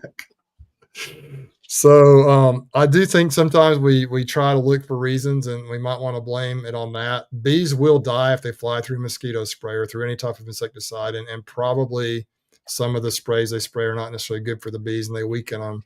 But also bees are pretty resilient, and they're tougher than we think. And we just need to make sure we're doing all we can to keep them healthy, to feed them if we need to treat them if we need to, and to, if we decide we want to be in a quote unquote, here's another term that we gotta be careful, treatment free. If we decide we want to go in that route, we not need to make sure we develop our bees and work towards that, and we do it the right way, and don't just put them in a hive and just say, hey, survival of the fittest. You really have to have a plan and work your plan. And if you do that, you can figure it out. But guys, I just think we need to. I've heard though, Bruce, that if you use extended release Roundup sponges, that it's a very effective mite treatment. Yeah, well, yeah, you can do that, Brian. Why don't you test that for us? Have a control group. I've got a serious comment. I appreciate that. I appreciate that comment. One thing that's changed me in all seriousness since I've been beekeeping is I used to admire, and I still do, don't get me wrong, I like a well-groomed lawn. I like to take care of mine. I like to do all of that stuff. I was doing some treatment on my yard today, but I do appreciate way more than I ever did, because I always look down on it. I'm judgmental that way, but I appreciate a non-landscaped lawn where you just have the native weeds, flowers, whatever, the dandelions growing up. We got a lot of that in the community here where I am. I appreciate that. Like that, I know those folks aren't treating their lawn. I used to look down on that, and now I'm like, great, like that's good for the bees. So I know we're poking fun, but I genuinely do appreciate that way more than I used to. Yeah. So do the bees. I do that here. I mean, like it gets to a point in the yard where I'll leave the dandelions and that going, and my wife will just be like, okay, we're mowing. This is getting ridiculous, And when the clover's out and it's just all the white flowers that you see, I mean, I'm just looking out there and I'm like, oh, I can't touch that right now, But I appreciate that. a lot more now than what I did years ago. Years ago, I would see, the whoosy what's its that are out there getting their yard sprayed and all that. And now we never did. Even when I was not a beekeeper, I was never a fan of spraying yards with those chemicals. That was just me. I thought, well, dandelions are out for how long? Doesn't hurt anything. Clover, doesn't harm anything. But now I'm even more somewhat aware of that. And I look, and when I see, folks have that truck there and they're getting their yard sprayed, I'm just like, you dirty rotten. I almost want to walk up, and I'm like that neighborhood Karen that wants to walk up and knock on their door and say, do you realize what you're doing right now? Look at some of these comments, like really good comments. Bohemia Yeah. bees, let it grow, let it go. Brian See? over there, replace your lawn with pollinator plants. I've looked at that. Yeah. Like it's pretty Yeah. cool. Yeah. I just gotta say, guys, once again, I'm the outlier. I like my lawn just to be nice and clean and manny. I can't stand weeds in my lawn. I So. respect that. I respect it. I do. Like I'm the However, same way. we do have woods. When I have bees in my backyard, it's kind of crazy. I live in a neighborhood here in a little neighborhood. It's kind of a little suburb, if you call it that, of Dothan here. But we have woods kind of around us. The neighborhood is built up kind of in an area, but all around, it's called the woodlands for Pete's sake. But there's like a swampy area, like a creek running through it, kind of within about half, 3/4 of a mile. We got tallow trees everywhere, privet everywhere within flying distance. There's ponds and streams and pools, which, the neighbors were tolerant when I had bees here. So, there's plenty of forage. This is one of my best spots actually for honey right here in my yard, my 3rd-acre lot in town. Now, when I had 15 colonies back there one time, that was a bit much for the neighborhood to handle. My neighbors with pools didn't say a whole lot about it, but I'm sure that there were bees visiting their pools a little more than they wanted. But I tried to keep 6 to 7 out here for years, production type hives. And I just had them there for years. But once I got the grandbabies, once again, we just took them out because I didn't want them to risk getting lit up by bees when they're 2 or 3 years old out there trying to just mess around with them. And the bees would become a nuisance. They weren't bad during a flow. You never knew they were there hardly. They would fly right past you. But during the dearth periods, they were flying around checking everything out. And they got to be a little bit of a nuisance at times. We just about couldn't stay in the backyard when the bees were a little bit just kind of during a dearth, they're just not real happy. And so they would just be buzzing in, flying around. And so when you got 7 big, like double deep and bigger production colonies right there, 30 feet from your back door, facing your back door, it kind of got a little wild sometimes. But I know, Jed, that you say you got 3 colonies right there in your backyard. You say you spread dandelion seeds on Tom's lawn when he visits St. Louis. Maybe you should spread those dandelions in the shape of a Denver Bronco, the logo or something. I'm not sure if that would be something you want to do or not. I'm not sure. Maybe you're a Bronco fan. I imagine you are, Brian, but that would be kind of fun to put some sort of a rivalry logo there. And so when the dandelions bloom, they're in the shape of whatever Tom doesn't like. But anyway, that's the type of thing Alabama would do to Auburn and Utah would do to BYU. Or something like that. Spray, put ryegrass in the middle of the football field where it dies in the wintertime. And then you've got the big logo right there in ryegrass. So, but anyway, that's, but tell us a little bit about how you say your neighbors love the bees, and they really try to help. They loved having them there. That's good. Yeah, except for one time, I'll tell you guys, like, so my neighbors, like, they're just a bunch of city folk, right? Good city folk. And so, they'll put out water for the bees. In fact, I posted a short today, I think it was, of a neighbor of mine. All last year, he had this pedestal, and he put rocks in it, and he fed the bees all last year, and he loved it. Well, he upgraded this year. He put a rag on it with a bigger rock and a big tub trough, and so the bees don't drown in the water.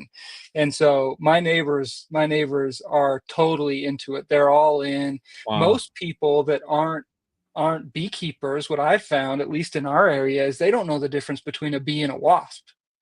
So they'll say, I got stung or whatever. I got bees over here. Will you come take care of them? I'll walk over there. I'll be like, those aren't bees. Those are wasps. And so there's some education, and they just love it. Now, once I had, I'll be short here, Bruce, but once I had a demon hive that just kind of went rogue, and they were, if you were within 100 yards of my house and you walked out the door, you were getting attacked, you were getting stung. And so we went on a walk around the block one day. There was a neighbor kid. We walked around the corner. There was a neighbor kid screaming. I'm not exaggerating. The bees are getting me. And so I was just giving away honey.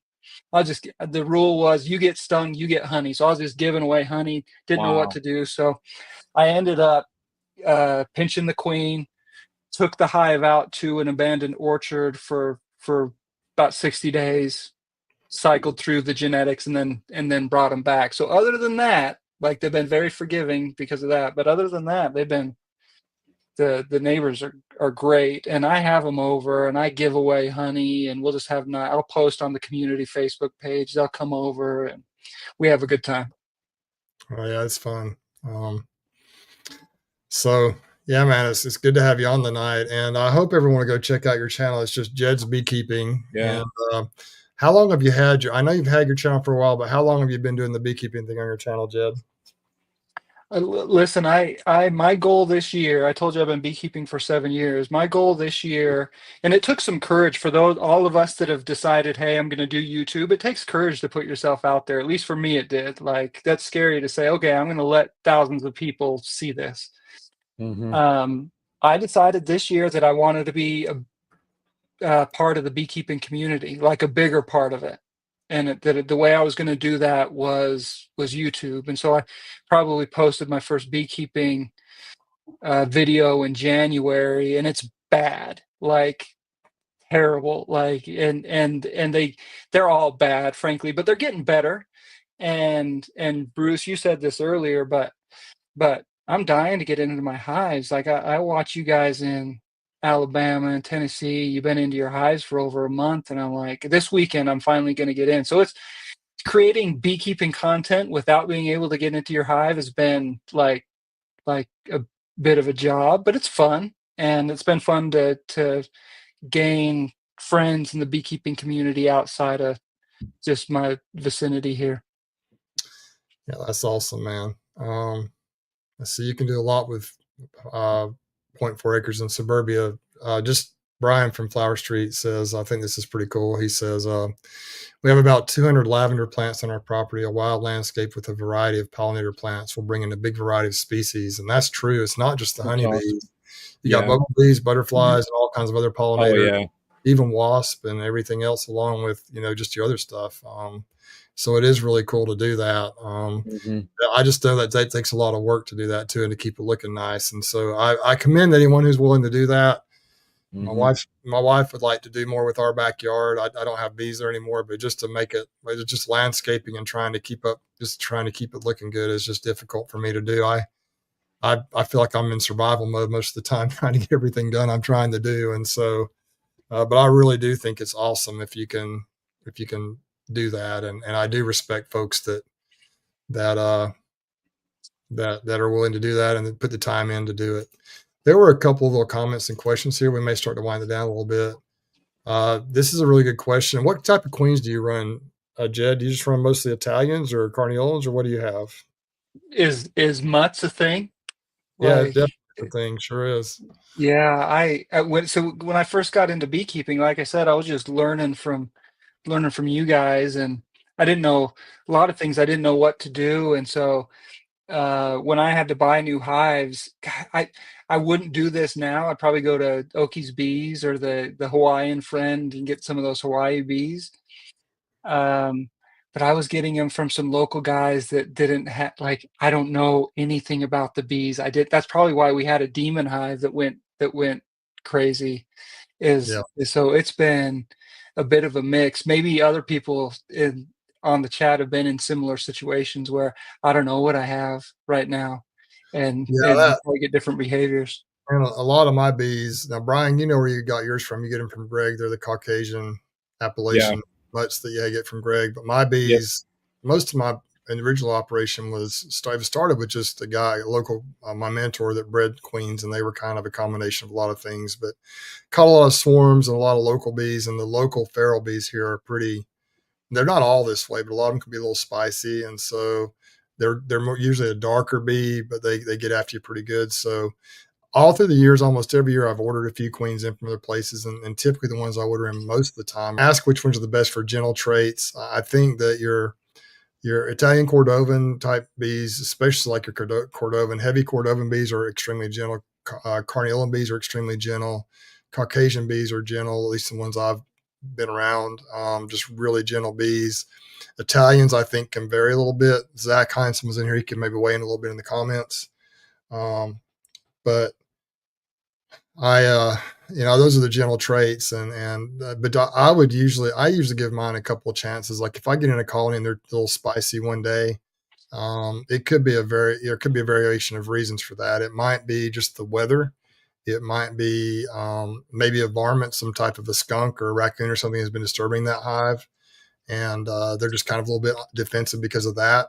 They might be sick. They might have a virus load. So I don't just, if they get mean once, I don't just destroy the queen typically. But if it's a consistent thing, then I'm working on trying to replace it. I still have some that are a little bit spicy, but they're getting a lot better by bringing in queens from the outside, from people that I know have bees that are gentle. And a lot of people, we actually have a lot of debate sometimes here in the comments about treatment free and VSH traits. And I think that's all great. But right now, my number one priority is to get my bees calmed down. And then once I do that, then I can start working on some of those other traits maybe a little bit. So that's what I'm really working on now. But I know that most bees that you buy from queen breeders are typically fairly gentle.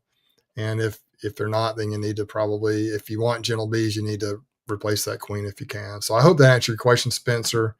But I do know that it depends on some different traits I guess we could discuss as well. Italians and Cordovan bees, and lots of times that's a combination you get. They build up really fast. They never brood down all the way. They don't in winter mode, they kind of plow right through that sometimes and continue to lay brood. Not as much, but they do continue to lay. Carniolan and Caucasian type bees brood way back in the wintertime. And so they don't use as many resources. And sometimes they get so small, you think they're going to die out, and then they just explode in the spring. And so those are a few traits, and you can read up on that, but I would just order some queens from some Okies. I'm sure that Bracken talked about. I know has really gentle queens. I know Jose does, and then there's a lot of people that do. But just if you try some, that's wrong with trying them. But I've gotten queens from several different places, and usually they're pretty good. They do pretty well. And I will tell you this too. In my experience, typically if I order 10 queens, and Zach's actually a little better than this, but typically when I've ordered 10 queens from just different places, if I get 10 queens, for example, just a number, usually about 3 of them, maybe 2 to 3 or 4 of them are rock stars. They are incredible. You have 2 or 3 that are just kind of average good queens, and then you'll have a couple that are duds. And that's just been my experience. I'm not saying it's that way with everyone, but that's kind of been my experience. Zach's queens have been really good. I've been pleased with them. It's a higher percentage than that are really good queens. And so I'm pleased with them. But Zach you have to order a minimum quantity with him, and he doesn't always have them available this time of the year. So, but just look out there at what you got, and you can talk to your people that you know around the area maybe, and try some out and see what you think. Also, if you have hives that you really like, you can try to learn how to graft and breed off of your best ones. And that's kind of where I'm going in the future. I'm going to try and do more of that. Try and do a little bit of it this year, even I'm going to try it out. So another question here. That's a great question. Thanks for checking in, Spencer. If anybody's got any recommendations in the comments about queens, just throw them in there for Spencer. Let's see, Kathleen Thompson. And I don't know, you probably don't have this problem where you're at, Jed, but I have had a little bit of this. Next question here, hold on. I don't have that problem here. Kathleen asked, how do you protect your hive against raccoons? I have not had a big problem with that. I have had a little bit of a problem with it, though. I had some up in Ozark. I used to feed sometimes with the glass, like glass jars, like mason jars in the top of the hives. And I would show up at the bee yard, and there would be no glass jar on the top of the hives, and they'd be dragged off in the woods. And so it had to be raccoons doing that, I'm sure. I think they really that's my theory. I haven't seen them do it, but that's my theory, because there's creeks and stuff around that area. So I'm sure they were coming up there and doing that. I don't know whether an animal would do that. And finally, what I did is I just strapped I don't know the raccoons, do they eat or mess with bees? I'm not sure if they do that, but I do know that they mess with colonies. Yeah. And so I finally just took those jars and I used a ratchet strap. And I think somebody mentioned something like this before. And I strapped that jar down tight into the lid. And after a while, they just quit messing with them and didn't have a problem. I think they messed with some of Greg's buckets. I had when the buckets got low in when they got almost empty or whatever. I had some that were off the hives. I'm pretty sure the raccoons just pulled them off of there and were trying to. I think they like that sugar water, is my guess. I'm not sure if they like honey. I don't know that much about raccoons, but I never had them actually pull a lid off of a colony, but they would pull the jars off and mess with the buckets a little bit.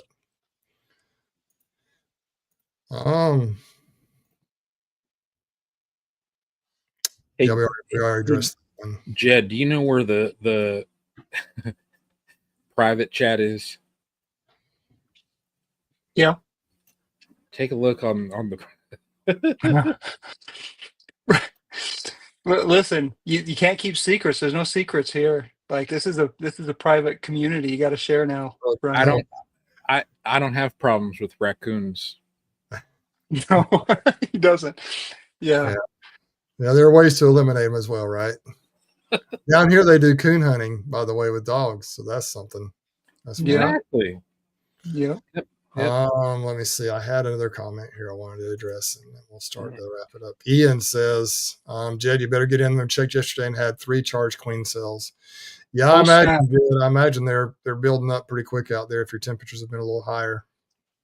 Yeah, and my problem is I've just been able to get in on the weekends, and the weekends haven't been hot enough, and so I have seen drones cruising around, which is a little bit dangerous. And so you're probably right, Ian. I need to get in there and then figure out what I want to do. My plan is to use the Damari method for those that have done that, but I if I have charged queen cells, if I go in and that's the case, I'll probably move right into the Damari and see if I can stop the swarm that way. Yeah. A couple more comments here about raccoons. JW will rig home raccoons for you. I used foot traps for the raccoons. So Brian, maybe your 12 gauge comment is in line with the folks on here. What? He would never. It says they have, and Chris says they have tons of raccoons and skunks and never had them mess with the bees. I think I may have seen in the past, skunks will actually eat the bees. They'll scratch on it, I think, at night, and then they'll eat the bees, if I understand properly. And what they do is they chew them up, and I think they get all the nutrients out of the bees, and then I think they spit the carcasses out, and that's how you can kind of tell if a raccoon's or a skunk has been in the area. So yeah, they can be pests, and I've heard that if you raise the hives up off the ground a little bit more, the skunks won't mess with them, can't get to them. But I don't think that stops raccoons. I think raccoons will climb up on anything.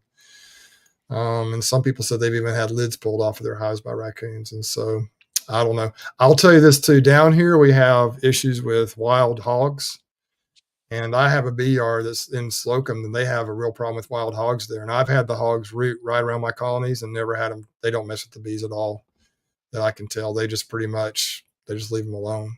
And so that's been my experience. Here's another thing that we don't deal with in Utah at all. No wild hogs. You have wild hogs in your neighborhood there. That would wreak havoc. That would wreak havoc. There's part of me that would love it because I'm the one guy in the neighborhood that's got a safe with, couple dozen guns. And so everybody would come to me for that type of thing, which, I don't get to deal with that a lot here. Yeah, Glade says skunks are why he has the stands. They're about 16 to 18 inches. I would imagine Bracken has to deal with some raccoons and skunk issues too, maybe because he's right there. Bracken actually, his dogs, I think they actually hunt the skunk. I think they actually do some raccoon hunting with his dogs. Knock on wood.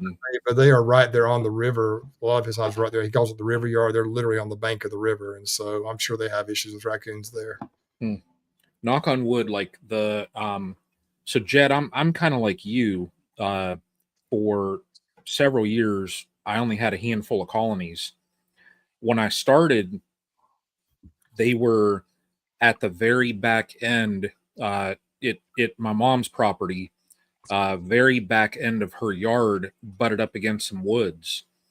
Well, as I was expanding, she had a fenced-in area that was it's like 100 foot by 100 foot square.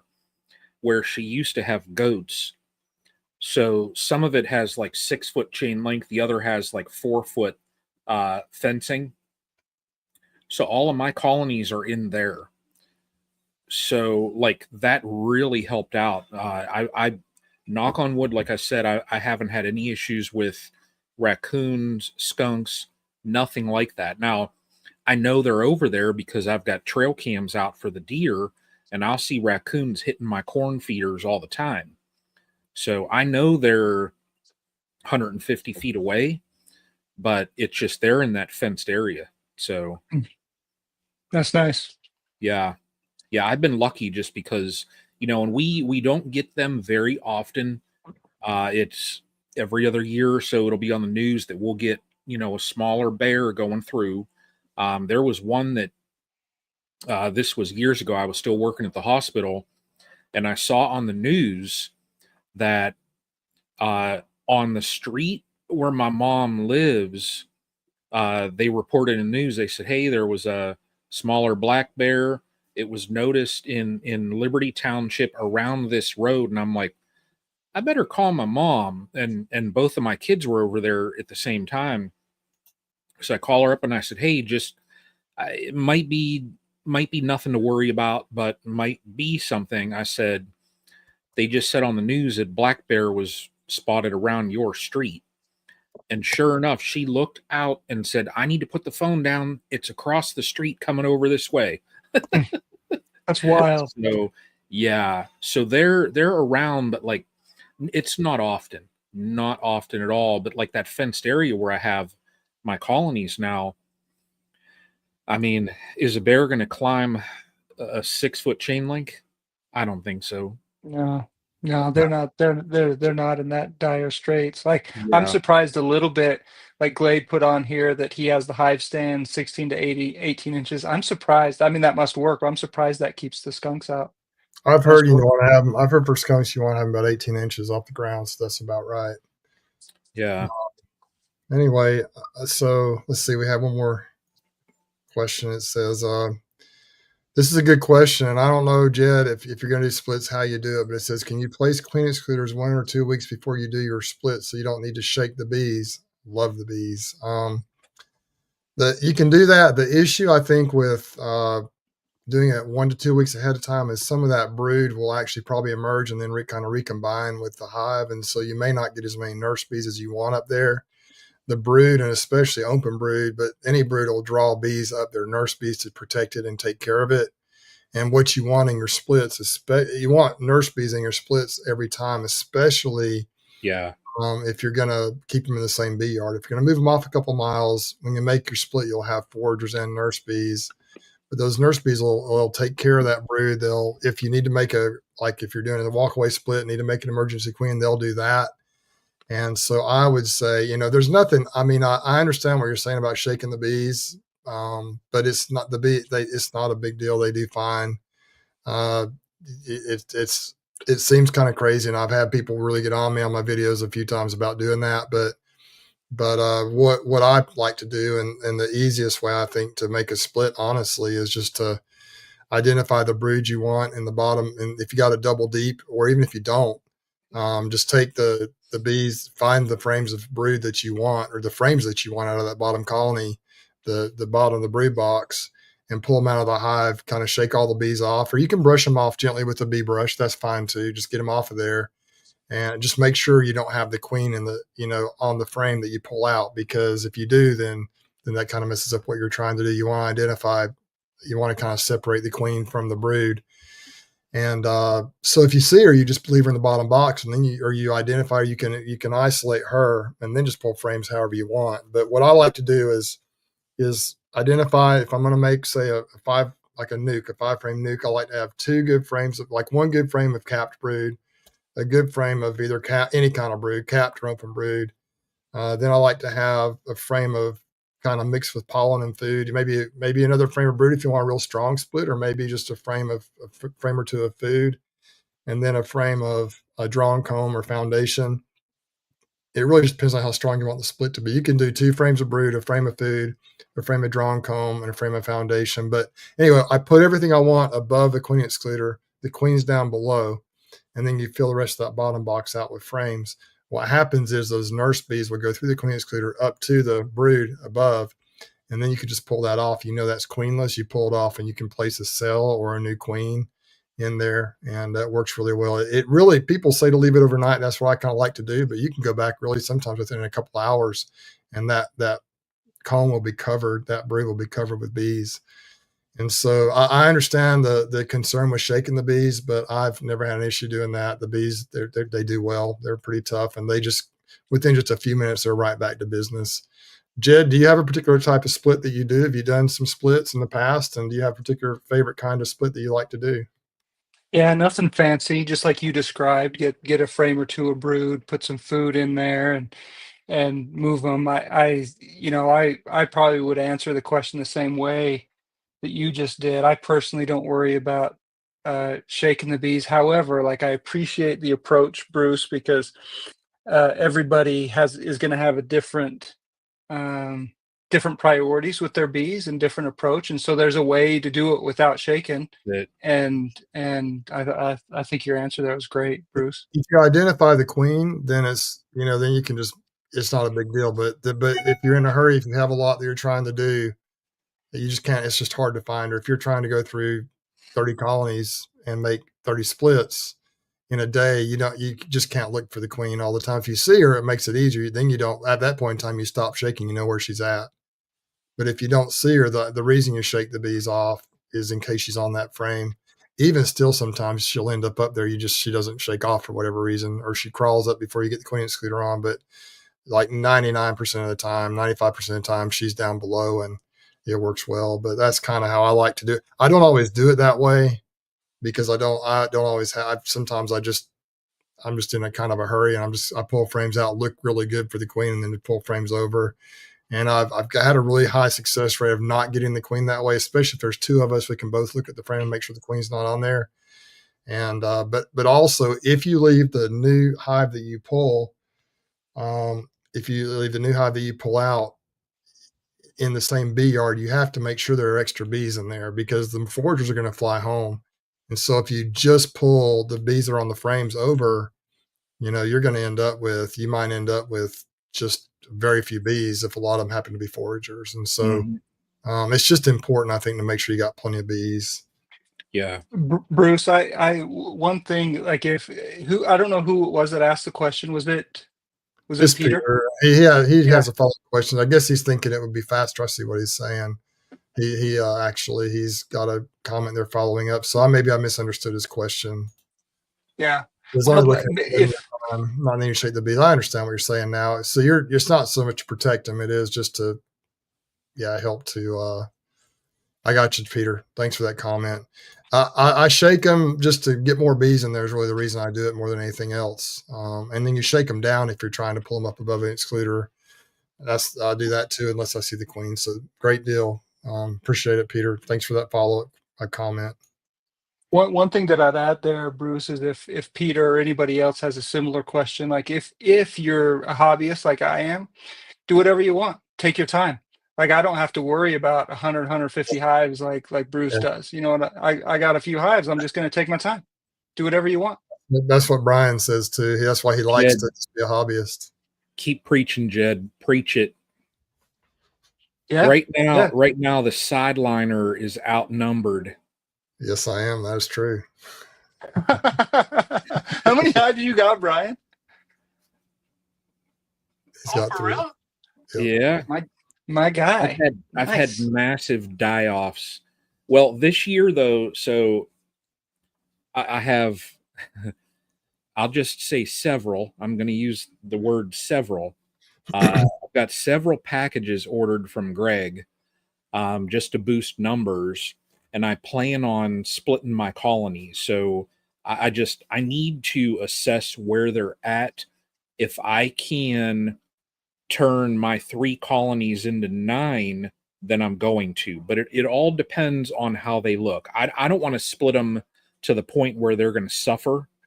I want to make decent splits so that, they can still move forward pretty fast. So if everything looks good, I'm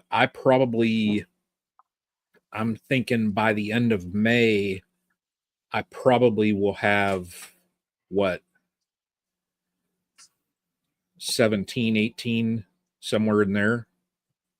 Oh, So, nice. You're gonna multiply fast. yeah, yeah. And it's just, I mean, I'm getting packages, and so and I know like people say, you know, stop messing with packages, whatever, keep the genetics that you have. But that's my plan. So I'm going to get my packages established. And if I do it this year, I'll do it this year. If not, I'll do it next year. But my plan is uh, the daughters that I end up with off of the 3 survivors that I have, those are the genetics that I'm going to use in my whole yard. So, I mean, they're to the point, you know, the last couple times I've been over there, I've been checking my colonies, no gloves. And I mean, I literally have been taking my hand and tapping on them on the top of the frames, and that they do nothing. I mean, they hop up on my hand, they climb over on it. They're very gentle. So that's what I like. I need to keep bees there like that. So I'm going to eventually, yes, I'm bringing in outside genetics, but I'm going to end up replacing the whole yard with the genetics that I have.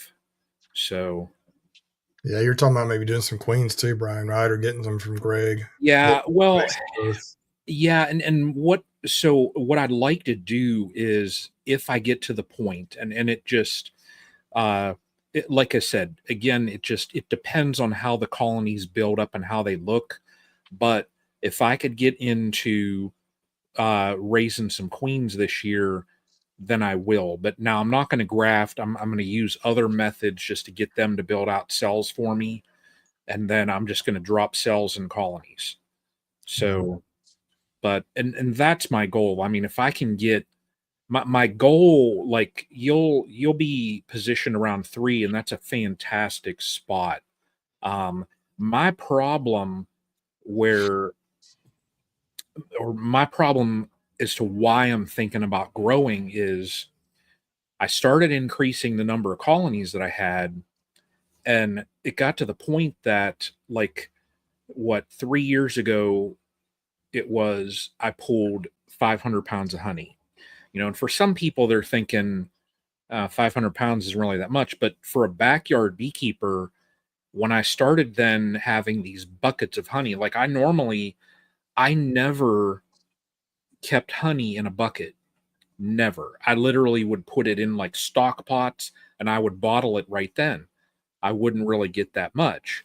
Well, when I started getting all of this honey, you know, I had 500 the next year, then 600.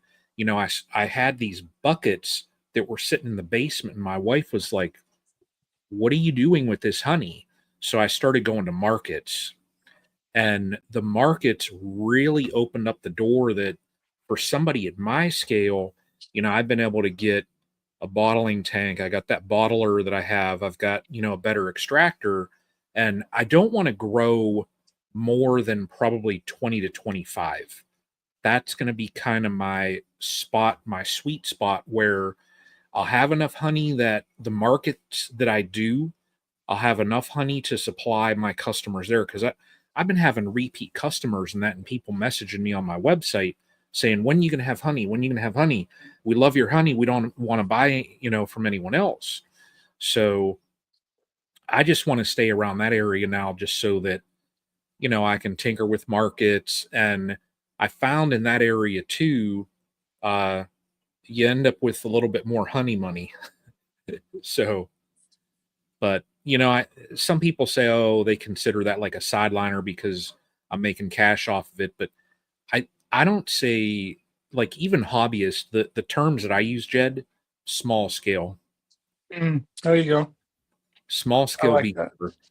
Yeah. Yeah, and I think that's probably better, especially if you do sell some of your honey. And if you want to, yeah, Brian says Coper's a marketer. It's a great way to interact with the community and get good price, top price for your honey. Yeah. Yeah. Yeah. Yep. I do. And that's what I found. I mean, and, you know, last year I only did it one time, but I got an observation hive and I took a frame down that had the queen and that on it. Bad move. When you run a booth and it's just you and you have a colony of bees, Nobody looks at the honey. bad move. Well, no. I mean, Oh, it brought people in, but it brought in like a lot of people. I mean, there were times I'd have 16, 18 people standing around my table. Now that's all fine because you're busy, but you have to, when people are wanting to buy honey, and then you've got, Oh, six, yeah. eight people standing over and they're asking questions about the bees. you It's needed some help. You needed another set of hands. exactly. Yeah. Hey, question for you, Brian. Like when you this year you bought some packages, you're gonna expand. Yeah. Um, do you think you can get honey from those hives this year? I have before with packages. Uh, like when I install packages, they're installed right onto drawn comb. So I I see. literally I've had queens where like I'll go typically a week later just to check and make sure the queens are out. I've looked earliest I think I've gone is like 5 days, and I literally have seen eggs in 5 days because they're all 10 frames that I put them in, they're all drawn out. So they literally have to build nothing. I Yeah, typically will that's the put game in, changer. yeah, and they'll typically have food. They get pollen, they get capped over honey. So they literally have to do nothing. They're basically, you know, they're put into a furnished home, so to say. So, and it's a game changer. It's very fast. It's not like Glade says, it's not the typical situation when most folks install packages, mainly newer, I guess, they don't have that luxury. Yeah, Yeah. they're just saving them a ton of resources by giving Yep. them the fully drawn comb. Yep. Yep. Well, Yeah. fellas, it's been a great chat, and we appreciate you coming on, Jed. We had Bracken on earlier; that was great too. And we kind of threw this thing together at the end. I guess, Brian, I don't know what time you actually reached out to me and to see if I wanted to do it on my channel, but I didn't realize until about 5 minutes before we were supposed to start. I sat down to get set up, and I saw the text where you asked if I wanted to do it because Greg couldn't come on tonight, and we threw it together real quickly. We've had a nice chat tonight. We've had for it to be so last minute, we've had a good crowd in here, and we appreciate everyone being on here. And for Bracken and for you, Jed, to come on last minute, we appreciate you coming on. Everybody, go if you can, just go check out Jed's channel. He's working on this YouTube channel thing, and he's I guess this weekend you'll be getting into the bees, Jed, but he's done a lot of really kind of neat videos about some different beekeeping techniques. And one of the ones I thought that was really good, he talked about the Demeray split, which I've had a lot of people recommending I do Demeray splits or Demeray hives I lately, and so it's kind of a thing out there. And that video got quite a few views, and he did a good job explaining that.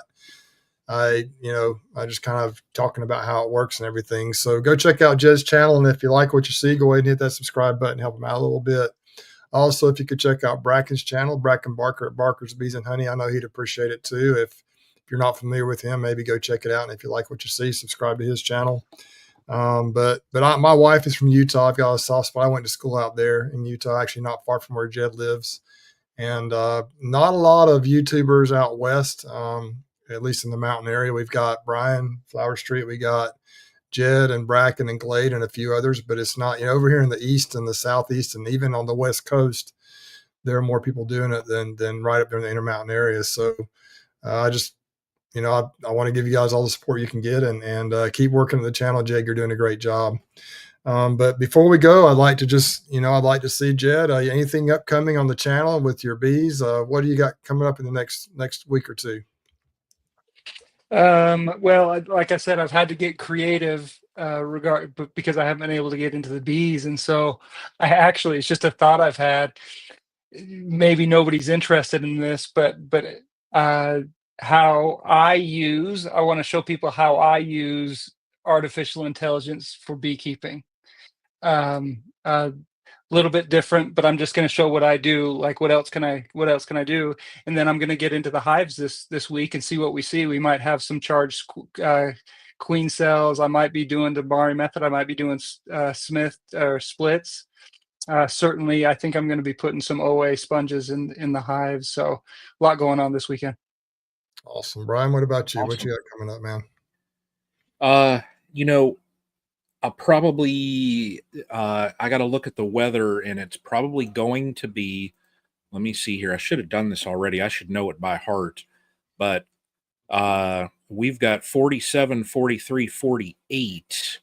Lows like 34. So I'm probably going to hold off from my liquid until Sunday. We've got 60 and cloudy. So come Sunday, then it's going to be, I'm going to probably go over, and that's when the syrup's going to go on, the pollen patties, just to start that out. Yes, I probably should have had it on earlier, but I didn't want to mess with these freezing temps. So, Sure. but things are going to turn around here soon, very soon. I mean, we've got one day next week that's 40s. And then other than that, like I'm looking at 56, 62, 55, 57, 61, 68, 65. So it's things are going to get busy very fast. Mhm. I've got, what is it, 17 days before I've got packages. I've already got enough equipment cleaned up for those, but I'm going to get all set because I know that once I get into the thick of things, I'm not going to have a lot of extra time. So that's why I'm spending time now, just getting equipment and all that ready. So it's going to be good. You know, I'm going to enjoy this season. I am. So Yeah, it's just fun. It's already fun down here. We're already in the middle of it, and I yeah. tell people all the time I'm already behind, and I put the honey supers on. Like I went through, I think it was 2 weeks ago on some of them, and 3 weeks ago on others. And I put what I like to do, and someone mentioned this earlier in the chat, was I like to put the first honey super on the strong colonies without a queen excluder. Let the bees get up there and start prepping the wax and getting it ready, and maybe even start putting some honey in there, just starting to work that wax, that comb a Mhm. little bit. Most of mine is drawn comb, and if there are empty frames, they'll start drawing it out. Once those bees start working those honey supers, I like to come back a couple of weeks later and put a queen excluder in, shake all the bees out, or make sure the queen's not up there. If I see her, obviously, then I know she's not up there. But just make sure the queen's not up there by shaking the bees or by going through every frame, making sure she's not on there. And Mhm. then I like to put that queen excluder down and start stacking honey supers. And I found that works extremely well. It tends to give the bees a chance to get going, and it gives them a little bit of a head start. In my experience, it seems like um, some bees just don't go through the queen excluders as readily if you just put a honey super on top. Some don't mind at all. They go right through the excluder. Some don't like to do it, it seems like, but I've had good success doing it this way. So I've put the first boxes on. I went through last week. The first week I went and did that. I went through those hives last week and went ahead and put the queen excluders in. I found that some of the hives that I didn't put honey supers on because they were too weak needed a honey super, and I didn't have any with me. So this weekend I'm going to be scrambling to get the queen excluders on the ones that I need to, maybe stacking a few extra boxes on, and then going to the ones that need honey supers and going ahead and putting those on there. And some of them I'm just going ahead and putting the queen excluder with the honey super on there. I don't have time to go back again, and so that's my strategy I like to use. And I'm a little behind. They have been very slow to start putting honey in.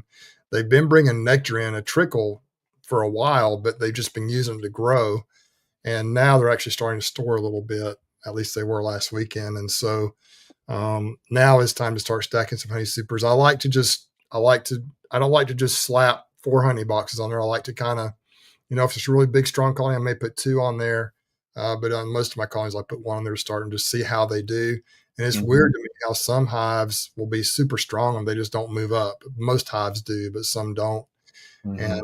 so it's interesting how each hive is a little different. But that's my strategy now, is to start. I've got them. I've been doing really. I think I did a decent job treating. I think I did a decent job feeding, and I've got the rock sand strips in them now. So really now it's just more about managing the bees, managing the honey, and I'm going to maybe try to do some queens, just a few of those. So I'll be pulling a few Nice. small splits for that. So that's Nice. where I'm at. So there's a lot coming. I haven't filmed everything I've done. Frankly, I've just had to move fast a few times, so I haven't been able to do a video on everything I've done. I do have a couple of videos I've kind of worked on, and some ideas I have, some kind of unique things, um, but I do appreciate all the support on the channel. I just dropped a video the other day that's done quite well about making decisions on the fly. I kind of shut down the Ozark bee yard, some different things I did, Love and that. I talked about introducing those queen excluders, and that was kind of my videos have been a little bit longer lately, but there's a lot in them. So I hope that people aren't getting bored by the longer videos. I just can't pack all that into an 8-minute video. And I think I debate back and forth between 8 minutes or 10 minutes. And then, but I've just kind of decided to put what I think what I want to put out there. And if people want to watch it, fine. And so people seem to enjoy that format a little bit. So Bruce, I tell you, like as a watcher, same with you, Brian, like the long content's great, man. Like you're in Yeah. the hives, your camera works great, you're walking us through what you're doing. It's just yeah, like I can sit back and watch something on Netflix, or I can watch Bruce or Brian on YouTube. Like, let's go. yeah, I enjoy it. Yeah. I'll yeah. have more soon. I did do a video last summer for those who may be wondering about how I do my videos, and that there's not that I expect anyone to do it the way I do it, but there might be some suggestions in that video. It was kind of how I shoot my beekeeping YouTube videos. It was last June or July. I think I went out and spent a long time one day. Right now I'm still using the iPhone. I may advance to a different camera in the future, whether it be a GoPro or what's that one, the Osmo. I may get an Osmo, but Yeah, I there's haven't. a DJI one.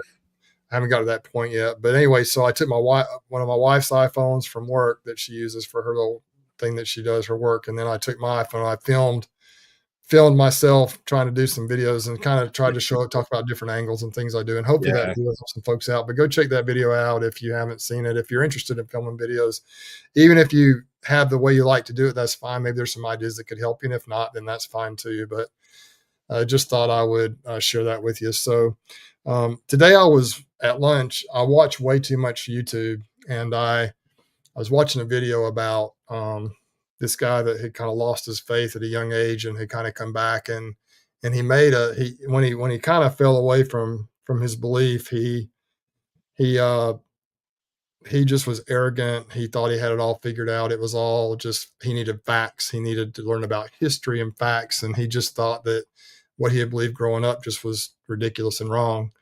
And, but he shared a quote, and he didn't say it exactly like what the quote is, but I found the exact quote. It was from Thomas Aquinas. And the quote is, "To one who has faith, no explanation is necessary. To one without faith, no explanation is possible." And I think that whether it's with your belief in God, or whether it's with bees or anything that requires faith, that's true. People who are hard headed and they've got it all figured out, no matter any facts you present, if they've got it all figured out and they've made up their mind, there's nothing you can say that's going to help them. They're not going to change their mind. So fighting and arguing with people doesn't get that done. It doesn't help. And if you have faith and you truly believe, then it doesn't have to be proven to you. You just know it's true. You have that faith, and you can live by faith. And so I thought I would share that thought with you. I shared on my Facebook today. It just kind of hit me that is true. And I've experienced that a lot in my life, and dealing especially with matters of faith, is that people who just doubt and they don't believe, no matter what you say, it doesn't matter. It's not like you're going to increase their faith by proving anything to them. And we see a lot of people sometimes in our comments on our videos and different things that are trying to prove me wrong or whatever. And it doesn't do any good to argue and fight. It has to come from the heart. Yeah. And so I just thought I'd share that thought with you. And don't know why I wanted to share it, but I just kind of did. So I appreciate you guys checking in. Once again, the quote is, "To one who has faith, no explanation is necessary. And to one without faith, no explanation is possible."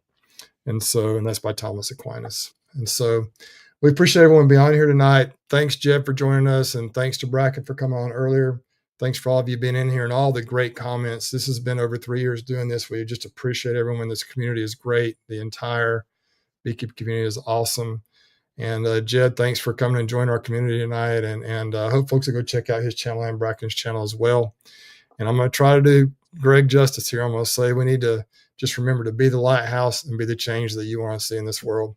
Thanks for watching, guys. And we're going to go ahead and roll. See you later.